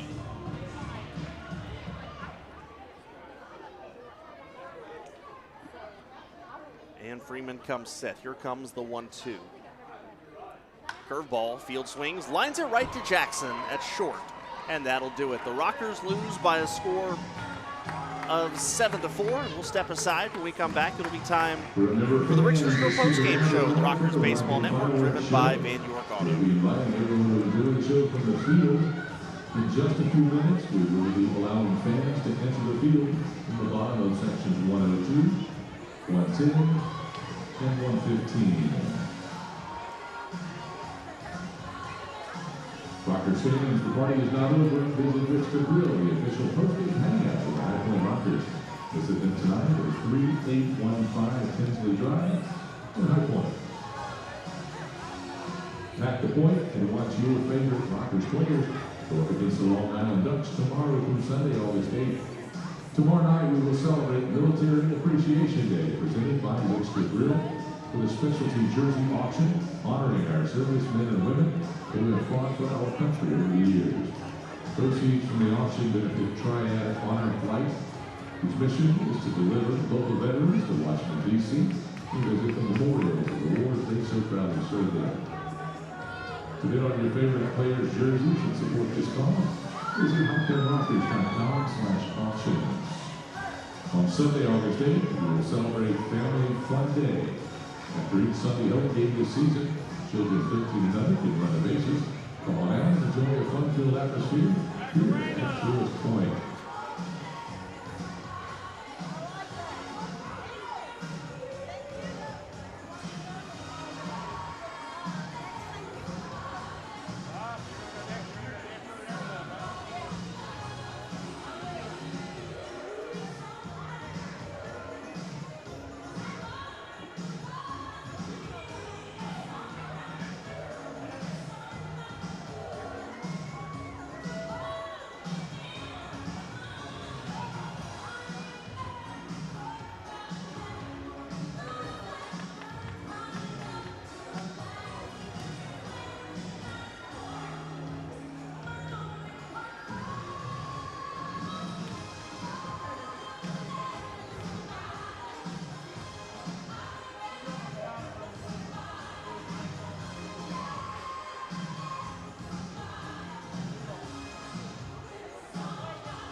Welcome into the Rickster's Grill postgame show. Rickster's Grill is the official postgame hangout of the High Point Rockers. Visit them today, 3815 Tinsley Drive in High Point. The Rockers lose game one of this three-game set to the Long Island Ducks. Final score 7-4 here tonight. And, you know, thinking about kind of what happened tonight, they were really in it until the ninth inning when they gave up 3 runs. But you know, Cooper Casad, not his best night, but he kept the team in it, and outside of that, just felt like they were close, but just not quite there. Exactly, and that's the best way to put it. I think the most encouraging thing was that Cooper Casad, yes, he gave up some more hits today than usual, but overall, he did a great job just getting guys out, and that's something that Rockers starting pitchers have struggled to do the last couple of days. A couple of big innings with 5, 8, 13 runs over the last couple of days. So for the Rockers to really put together a good starting performance, all that matters. Well, if you wanted a good pitching matchup tonight, you got it. Rockers got on the board first in the third inning. Giovanni Alfonso doubled and was later brought in on a base hit by Steven Cardullo. Made it 1-0 High Point, but just immediately afterwards, the Long Island Ducks got back on the board. Vladimir Frias led off the inning with a double. It would come in to score on L.J. Mazzilli's base hit. 2 more Long Island runs come in the 6th inning. Those both coming in on a base hit from Hector Sanchez, scoring L.J. Mazzilli and Davidson Romero. And Hector Sanchez was thrown out trying to extend a single to a double. And then Lexington in with Long Island with a 3-1 advantage. In the 7th inning, they picked up their 4th run. Breland Almodovar led off the inning with the single and came in to score on Vladimir Frias' double. Just a few moments later, made it 4-1. Rockers, though, in the bottom of the inning, got one back. Stuart Levy led off with a walk and would eventually come in and score on Michael Martinez's first RBI as a High Point Rocker, an RBI single. Made it then a 4-2 ball game. Top of the 9th, Joe Johnson in for the Rockers. A 2-run double from Sal Giardina, a pinch hit double, was the big blow there. They scored 3 runs in the inning, but that accounted for 2 of them, made it 7-2. In the bottom of the 9th inning with a runner aboard, Jared Mitchell steps up and blasts a 2-run home run with 2 outs, but the Rockers able to get no further. Final score tonight, 7-4, Long Island. Final time of game, 3 hours and 4 minutes. Final attendance, 1,853. Time to look around the Atlantic League one final time, brought to you by Jenny Marr Cruise Planners. Everything has gone final. Blue Crabs over the Barnstormers, 10-6. The final, Yoel Espinal the loss, Carlos Diaz the win, Matt Lato save number 13 on the year. David Kubiak gets the win, Duke von Schaman the loss of the power take down the York Revolution by an 8-2 final. William Kerwin gets the win. Jeff Thompson the loss. Jose gets save number 1. The new closer for the Honey Hunters. They take down Lexington 5-3. All right, well, the winning pitcher today, Joe Iorio, goes to 7-1 on the year. Cooper Casad takes the loss. His first of the year falls to 5-1. Time to hand out a game ball for today for the Rockers. And looking up and down the lineup, I'm going to go with Jared Mitchell. Was 1 for 2 today with a 2-run home run in the 9th, but also walked twice. And although that doesn't sound like a really impressive performance, to me, it gives the impression that he's starting to see the ball better at the plate, and I feel like he's starting to get his timing right and get his perception as far as the strike zone a little bit better down. And last time we saw that, Jared Mitchell got hot for a solid week and a half. So Jared Mitchell gets my game ball today. My game ball today is going to go to the Rockers pitching staff. It's been a rough couple of days for them. They've been batted around a lot. It has not been one to remember, but today, Cooper Casad, even though he got hit around a bit, figured out a way to work around the hits, which I think is really impressive because he's never been in that sort of situation all year. It's usually him dominating for 5 or 6 innings. So to see him succeed with runners on is something really good. John Hazel, great, and Brian Clark getting it done on just 3 pitches after a couple days off. Tomorrow night, game 2 of the series, but the action starts before the game. Don't forget to come in early for the Forward High Point Rock the Point concert featuring Stereo Doll. But the game starts at 7:05. First pitch scheduled for 7:05, and the pregame show starting at 6:30 on MixLR, 650 on YouTube. Javik, final thoughts here for tonight. For the Rockers, the starting pitching was a lot better than that. I think that's something you can point to as a success, but overall, they just keep coming up just short in every way, shape, and form, and finding a new way to come up short the last couple of days. Today, they were able to get the big hit some of the time. I think that's an improvement, and then you just keep improving day by day and adjusting, which I think is a big thing. Well, it's like needing to knock down 10 pins in bowling and you only get 9. The High Point Rockers need to figure out a way to get that last pin and come away with the victory. They've been playing very close recently, but falling just short, like you said, and they look to get it done tomorrow. First pitch, 7:05. Mitch Atkins on the mound for the Rockers, and the former Major Leaguer Vinny Mazzaro on the mound for the Long Island Ducks. But that'll do it for us tonight. Final score, the High Point Rockers 4. The Long Island Ducks win it with 7. For everybody down in the control room in the Rockers Baseball Network, Javik Blake, I'm Kendrick Fruit saying have a rocking good night, and we'll see you tomorrow.